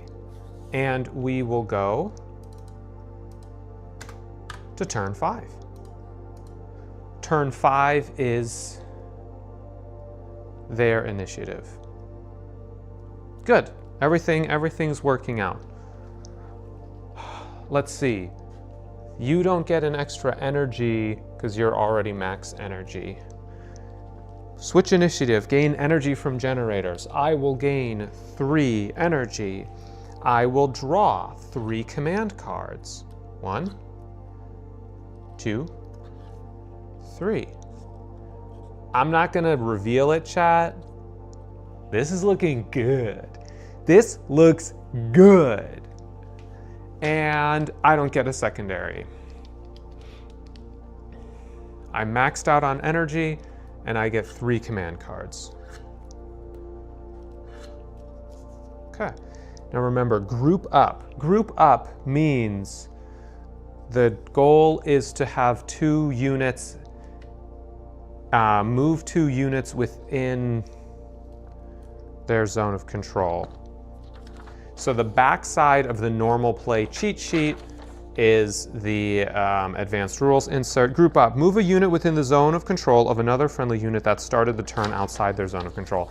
They don't actually have to end the turn inside each other's zone of control. I just have to move one into their zone of control. I get the point, and then the other one can leave. Okay, it is turn 5.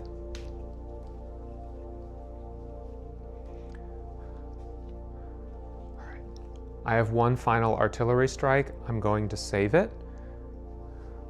I do not have anything to do, so I will pass. Oh no, don't forget, calling aid happens first. I'm saying that to myself, you guys remembered that. I have 4 damage marked on this unit. I will call aid. These 2 failed. I will then get to re-roll them. That is a special thing from calling aid. The great thing about going up and repairing that outer plate is I'm sort of one-shot protected because additional damage doesn't carry through plates. Now I pass the rest of the support phase. I am going to play this reprieve support card, and I am going to heal this. No. I'm going to heal Vesa, which is, Actually, I am going to heal Honor Guard because I don't want them to get killed by the tank. And so that is 1 success. Sorry, heal 2, heal 2, heal 2. 2 successes. That is not a full call aid, that is reprieve. And then suppression. Do I want to block their movement? No, I think I'm going to save these for the last turn.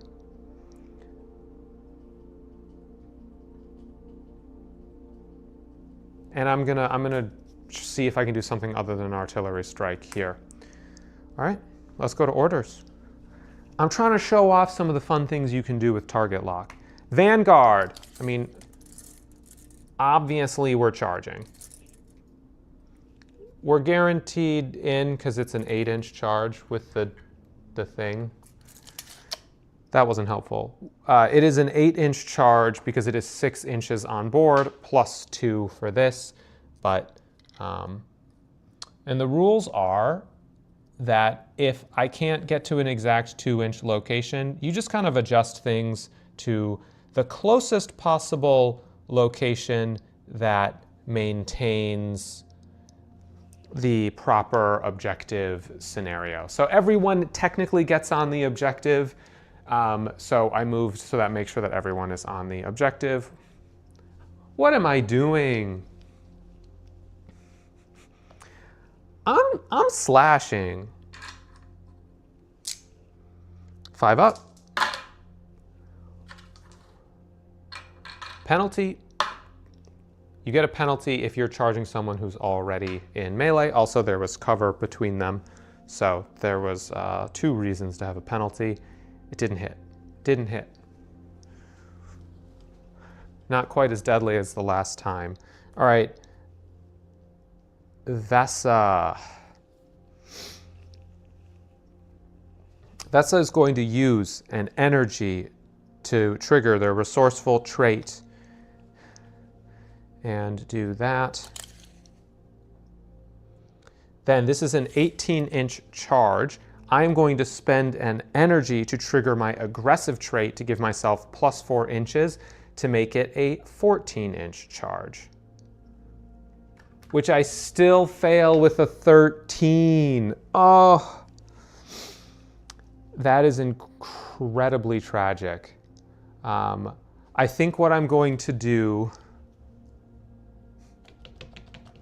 is just stay where I am and activate deflectors as my supplemental action. Oh, man, I thought a 14 was good. Maybe I should have, woulda, shoulda, coulda, hindsight. This is why you gotta make your decisions on your bonuses before you flip. You can't just be like, oh, how much do I need? You know, maybe I should have used my target lock for an extra plus 4. All right, Redline is respawning. Redline doesn't have anyone to deploy this turn, so I think they're going to sprint 22 inches. Nice. And they're going to hold this objective back here, and that is going to protect it and also free up Spearhead to no longer need to protect the beacon. Let me make sure.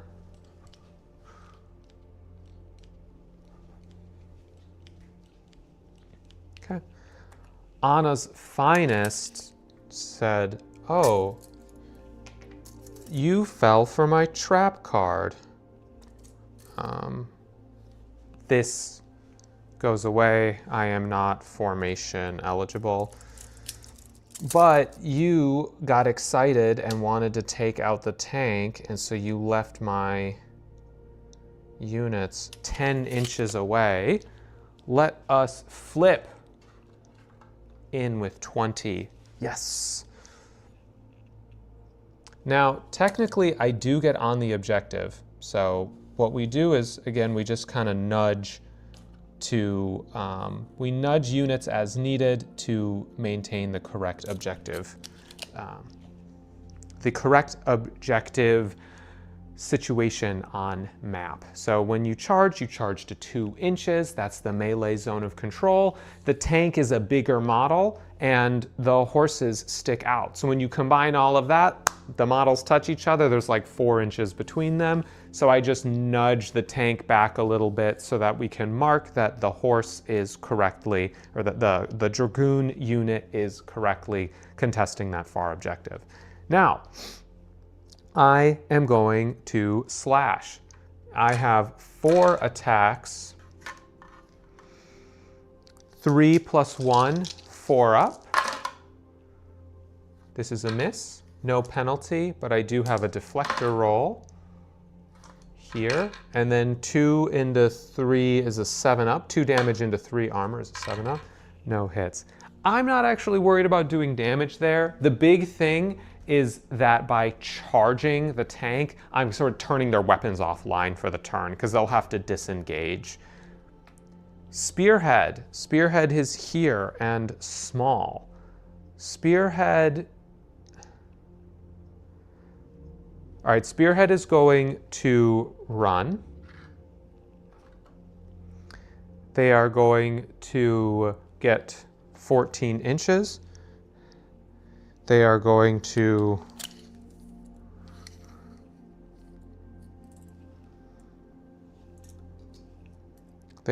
move here, which is outside their 24-inch range, but they're going to play long shot to make it a 28-inch shot, and they are going to spend an energy to make it precise. So this is 3 plus 4, 7 plus, use my reroll, 8. Now it is an impact weapon, so all of the cover is, they pass their penalty roll. Boom, that's 3 damage. So Ruby is now marked for death. And then we're gonna finish off the Wombo combo by calling for aid. Medkit.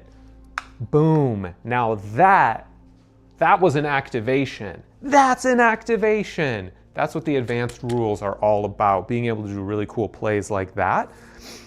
The advanced rules introduce the concept of things you can do some of the time. The basic quick play is all of the mechanics that everyone has access to all the time. The nice thing about the advanced play is it creates the added strategic layer of things some of your units can do some of the time.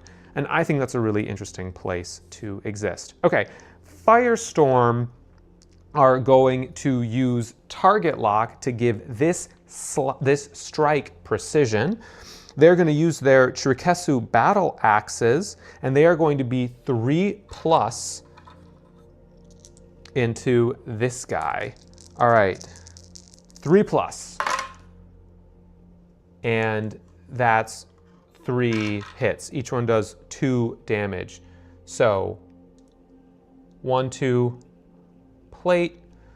1, 2. Oh my gosh, Vanguard's marked for death. That did 6 damage. Woo! You thought you were all good, but those Chirikesu battle axes are insane. That was my target lock for precision. So I'm going to use my supplemental action to maintain my deflectors. Cool. That was huge. I forgot how good those axes are once you're engaged. You do not want to charge into them. The counterattack is brutal. All right, Arclight.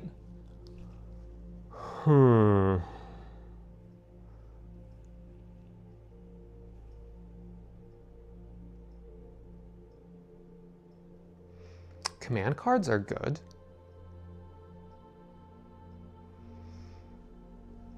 Okay, so Arclight's going to run 18 inches.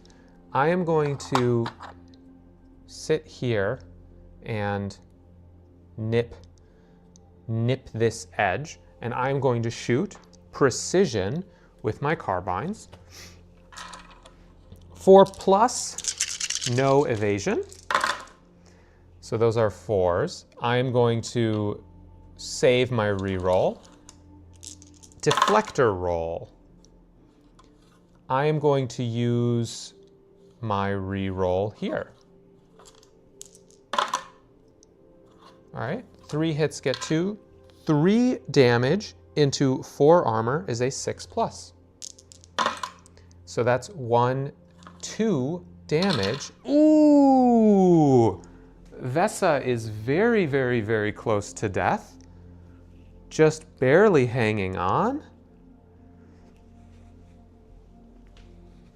Now, I've got a lot of energy, and I am protective, so I am going to use my protective trait. Boom. Ruby. Ruby is... I mean, if Ruby shoots, they still get a full strength cannon shot, because that's how weapon teams work. Their weapon always shoots once. It's the melee that is subject to the number of units they have. I am not sure if I have anything particularly good to do before dying. I think I'm just going to take a... You know what? I'm gonna launch a precision shot back at you. loser. And I'm also going to use long shot to make it happen. So this is one shot, 2 plus 4 evasion, 6 up. Use my reroll, hit. Now I'm armor piercing, not impact, so I do have a penalty roll. 6 up, let's go! Big! Boom! Sometimes you can use an anti-tank cannon to take out a little infantry. Oh, you thought you were so special? Well, I can play long shot and return fire. Helio. Precision. Precision. Finesse, 3 plus. Nice. Deflector roll, 6 plus. Use my reroll. Huge. All right. 1, 2 takes this one out, and then the 2 damage transfers there.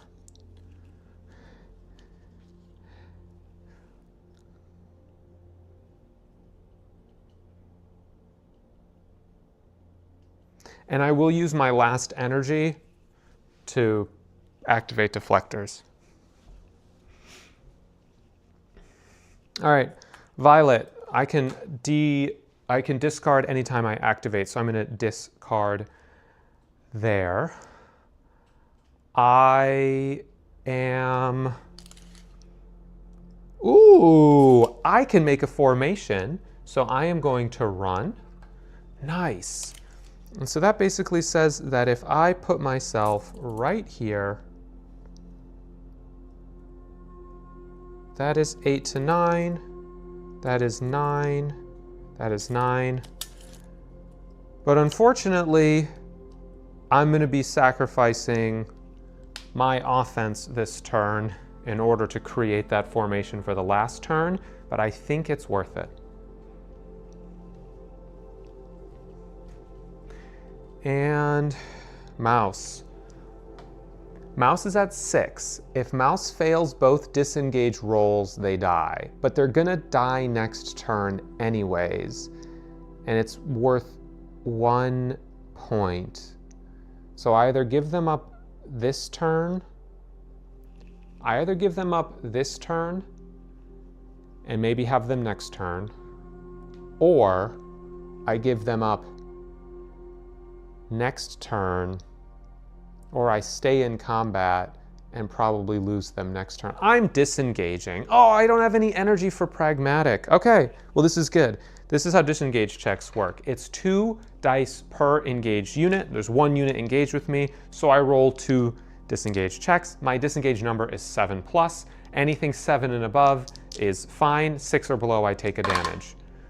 8, 8. Life is good. Then I move 8 inches as directly backwards as possible.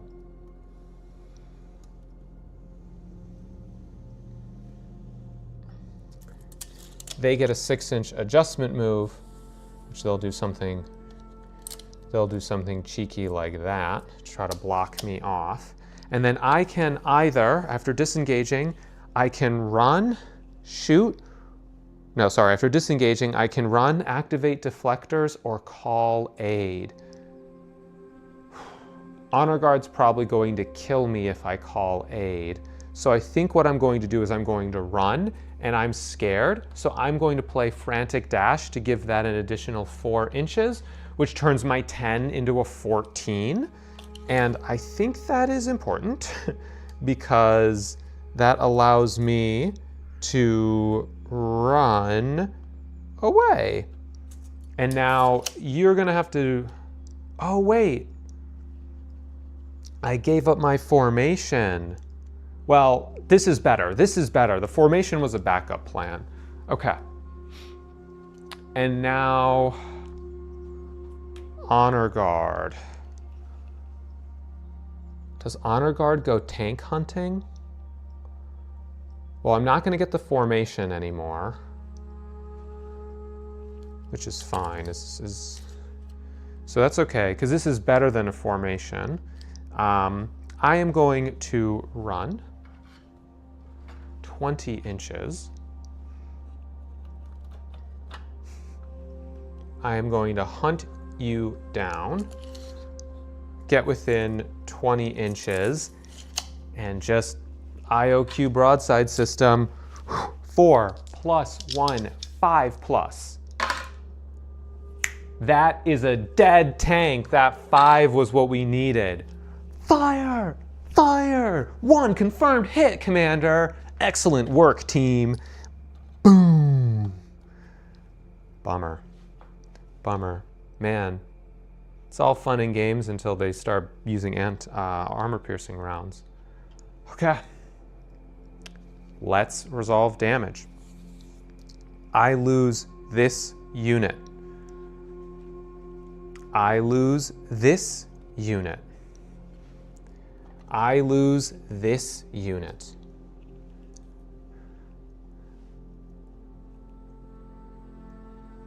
That is 1, 2, 3, 4, 5 victory points. 2 prize units there. So red immediately goes from, I did not get group up. Okay, so group up fails, which is fine because this was better. And I get 5 points. I go up to 12. Okay. Ooh, let's adjust that. Okay. Now,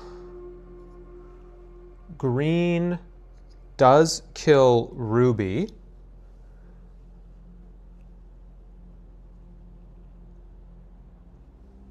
So that is a point for green, going up to 10.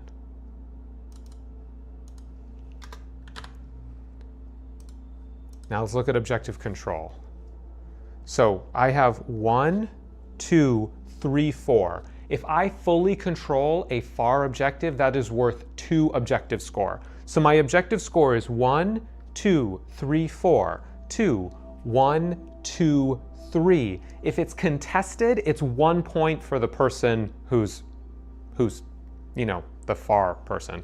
So they get, the Massey Force gets 1 objective score because they are contesting a far objective. I get 2 objective score here because I am controlling a far objective. 1, 2, 3, 4, 2, 1, 2, 3. So that is an additional point. Uh-oh.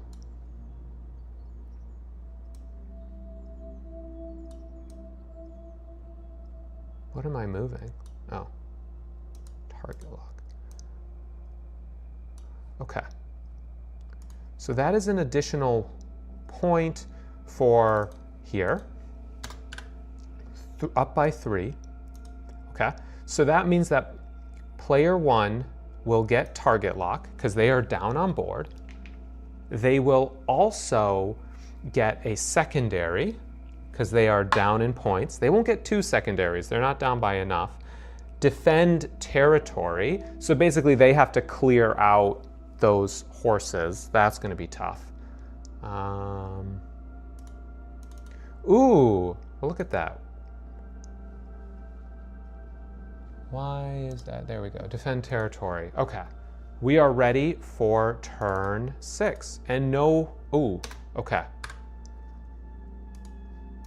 Then end of turn, they are holding this, so that is worth a command card for the Massey colony.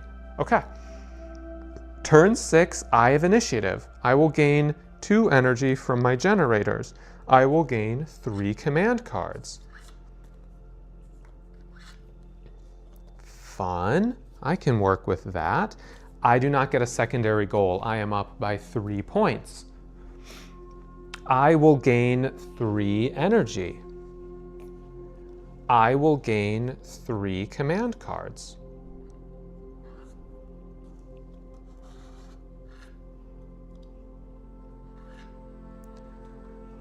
Whew. Rough draws. Really strong draws there. This is what happens when you spend all of your points on energy. You end up with a lot of decoys in your deck. No worries, winnable. I just gotta defend my territory. Don't know how I'm gonna fucking do that. Okay. Oh, I'm vibing though. Secondary goal. Support phase. Those who call for aid do so. Yeah, no one successfully called for aid. Now we will go to the command phase. Yes, I will absolutely be using my final artillery strike, and I will be doing it on those horses. 4 6-up rending attacks. 2 damage marked on horse number 2.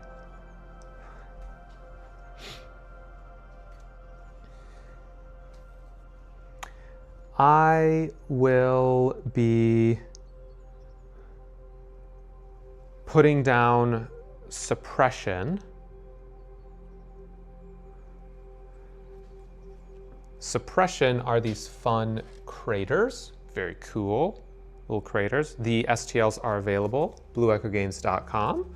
I believe you can get the smoke, this, and then like a bunch of the measuring tools you see. I believe it's a $3 STL pack, and it's all ready to go, optimized for FDM printing. So if you are into FDM and you enjoy wargaming, then we're best friends.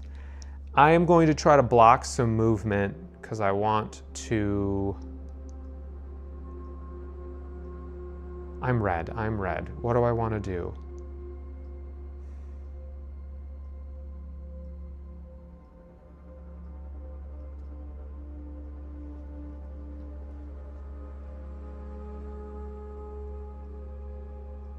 I'm going to try to keep you from reinforcing this area. Cool. And then I'm also going to spot this unit here. So if I try to charge that unit, I get increased distance. Okay. They passed, so now we will go to Vesa. Vesa does not want to die. If I charge you, you're probably going to get a damage through. So I think what I'm going to do is I am going to shoot here with precision using my missiles, 6+. Then I will do a 6+ deflector roll, do my reroll there, deal 2 damage. Then I am going to play blink to move 6 inches and move myself safely here. And then I am going to play shield array to also activate deflectors. Just trying to not die there because that's worth 2 points. And, you know, you can't take it with you after turn 6, so use your command cards. Vanguard.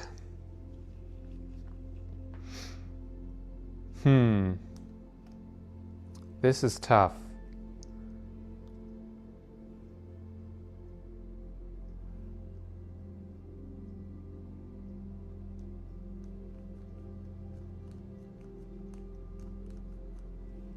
I don't think I'm going to get defend territory.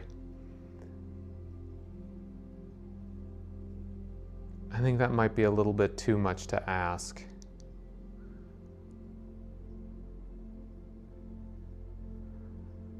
And I'm going to be doing a lot to try to get that 1 point.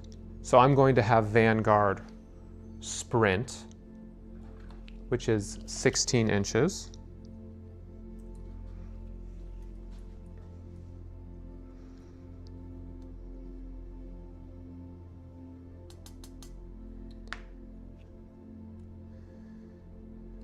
And Vanguard is going to go here. That is now a closer unit, so basically none of these units can charge the truck. They'd have to charge Vanguard because Vanguard's zone of control now intersects the charge path and is the closer unit. So Anna's Finest, instead of being able to charge here and mess some shit up, is probably going to No, I don't have any deflectors to activate either.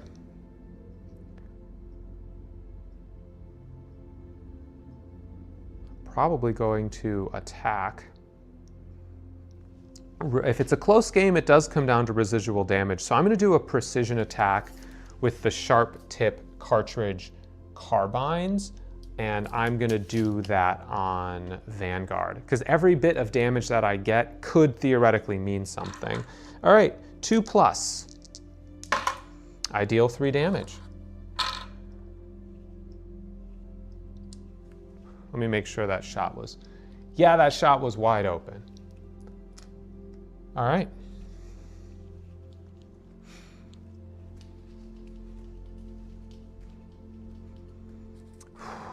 Now, Redline.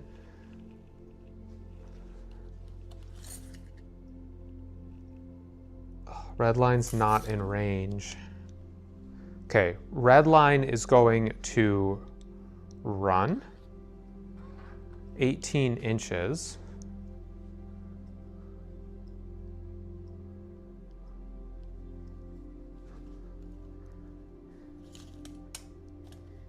Yes. Redline is going to run here, getting 16 inches away with an open shot. Suppression does not, it blocks movement, it has no effect on line of sight. I'm going to spend an energy to make this precise, and I'm going to shoot with my Vatek AP gun that is 2 at 5 base accuracy plus 3, 8+. I will be re-rolling that. No! Why? That was not good. Firestorm is going to lose this.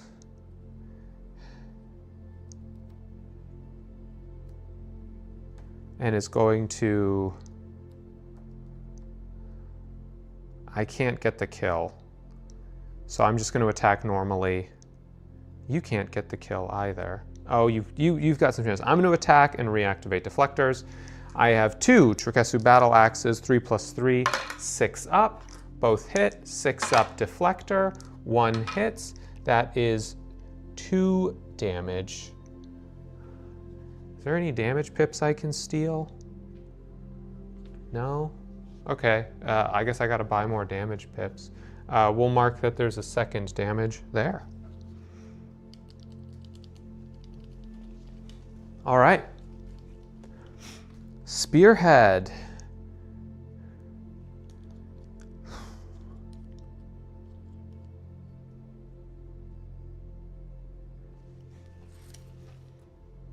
There is, I could theoretically... Okay, Spearhead are going to spawn by sprinting. It's a Hail Mary.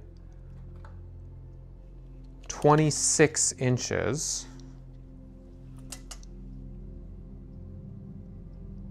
Oh, yeah.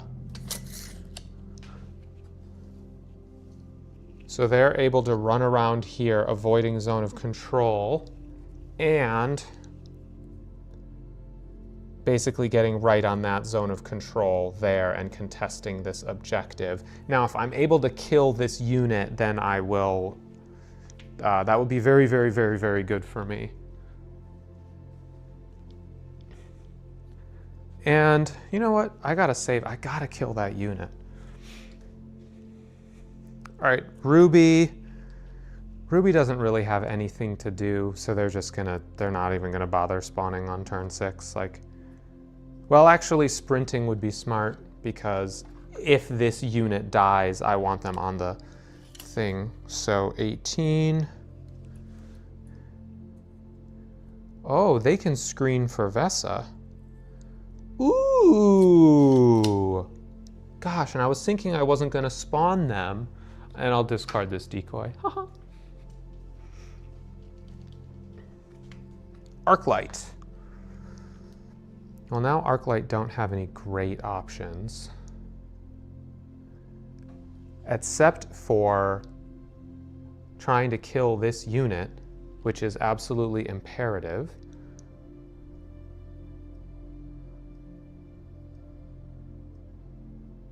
so they will run.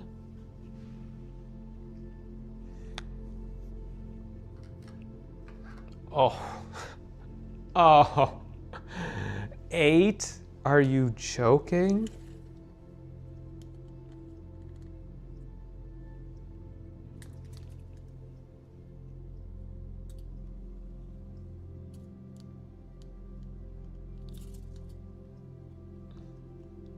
They do have line of sight, but it's obstructed. I will spend an energy to make it accurate.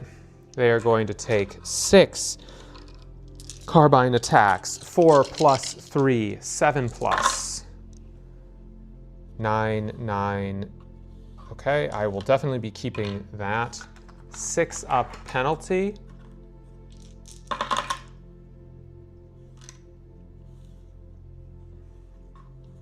I will use it here. This is the last roll. 4 hits. Each one does 2 damage after armor. So, oh, that's it. Boom. 1 hit here, and then 1, 2, 3, 4, and there was a hit to spare. Nice.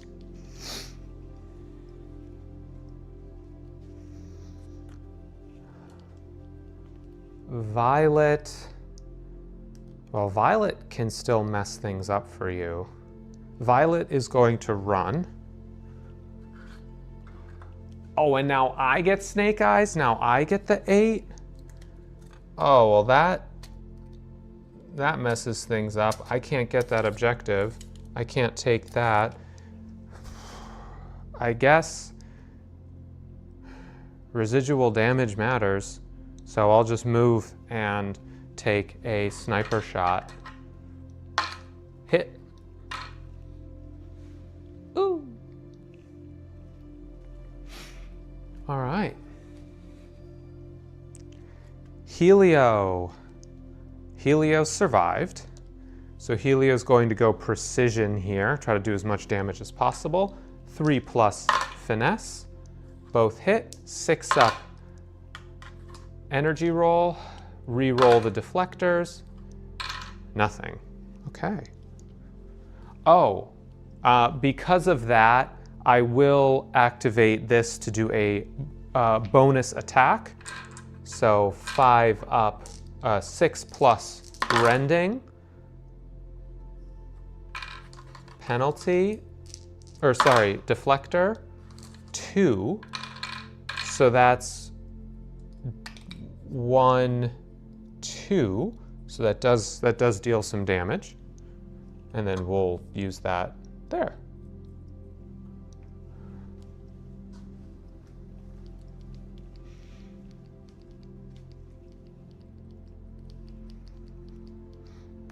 And finally, Honor Guard.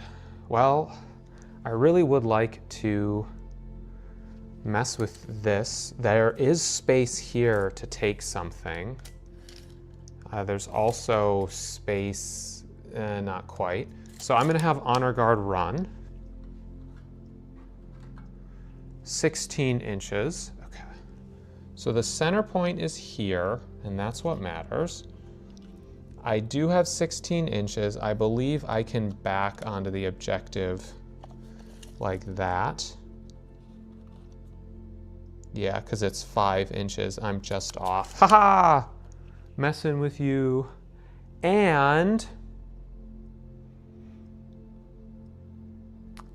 just try to deal as much damage as possible. We're gonna take a shot there. Technically, these deal more damage on average. 1, 2, 3, 4, 5. Oh no, but the kill is more important. I think, yeah, I think on this one, the upside's higher because I might be able to get a kill. Oh, 4 plus 4, 2 8-ups? No. We're just gonna go for residual damage. I'm not getting that kill. 1, 2, 3, 4, 5 Hydra Swarm missiles. 3 plus 4, 7 plus 2 damage. 2 damage. Oh, I just lost all motor function, and I just momentarily lost all motor function. We will mark that there's 2 damage marked on that one from the swarm missiles. And then last but not least, mouse will respawn. They can't really make a difference here. So we will go to resolving damage. I will resolve my damage. 1.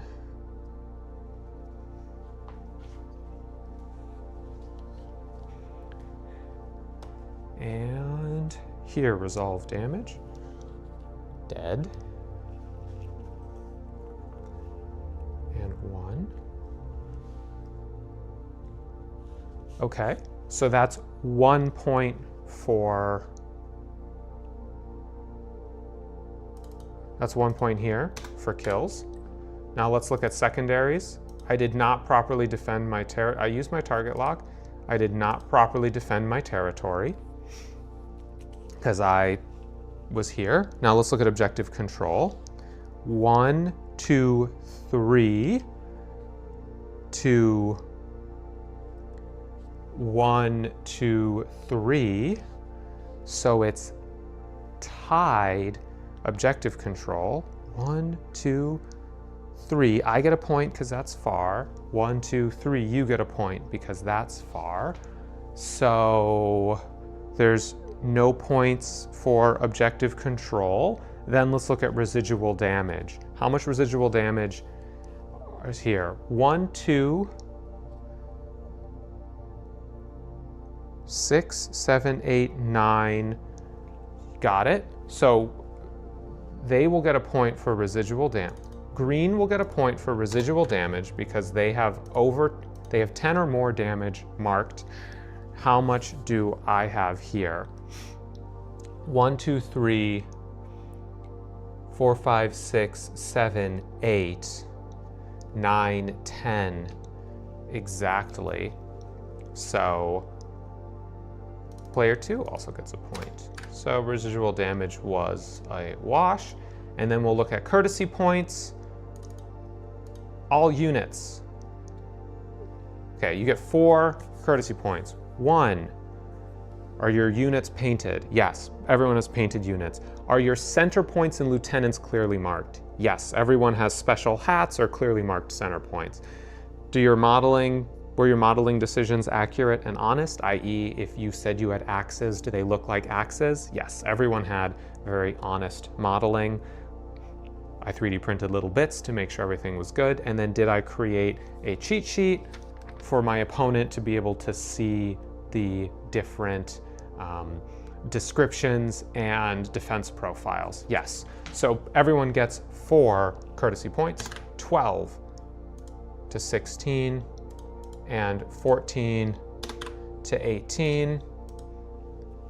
And there you have it. At the end of this full game, the red team makes a huge comeback in turns 5 and 6, or a big swing with getting 5 victory points on kills in turn 5, and then being able to hold on to that lead in turn 6. And if I made a mistake, that's just kind of part of life. We never really play a war game perfectly. The idea is to have a structured set of rules that allow us to tell stories and make interesting decisions and play out a battle. Thank you so much for joining me. Everything you need to play this game, Shattered Moon, is available at our website, blueechogames.com, and you can get rules, army sheets, faction stuff, lore, all for free.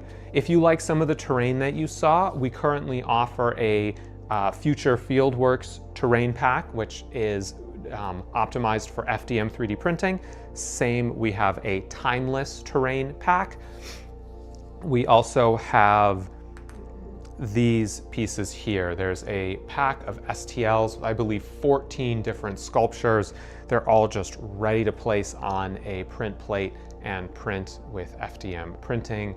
No messing around, no supports, none of that. Everything's ready to go. I personally am a big fan of FDM filament 3D printing, and everything that we make and put on our website is designed to be ready to go. So you should be able to just place it on the print plate, dial in the settings as you want, go do something else, and then come back to fun toys.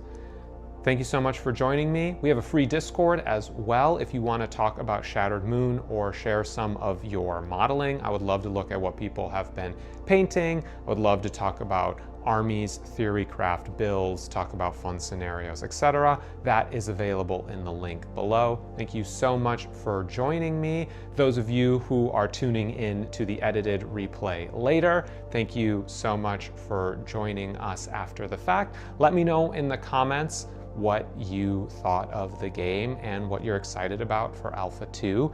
And last but not least,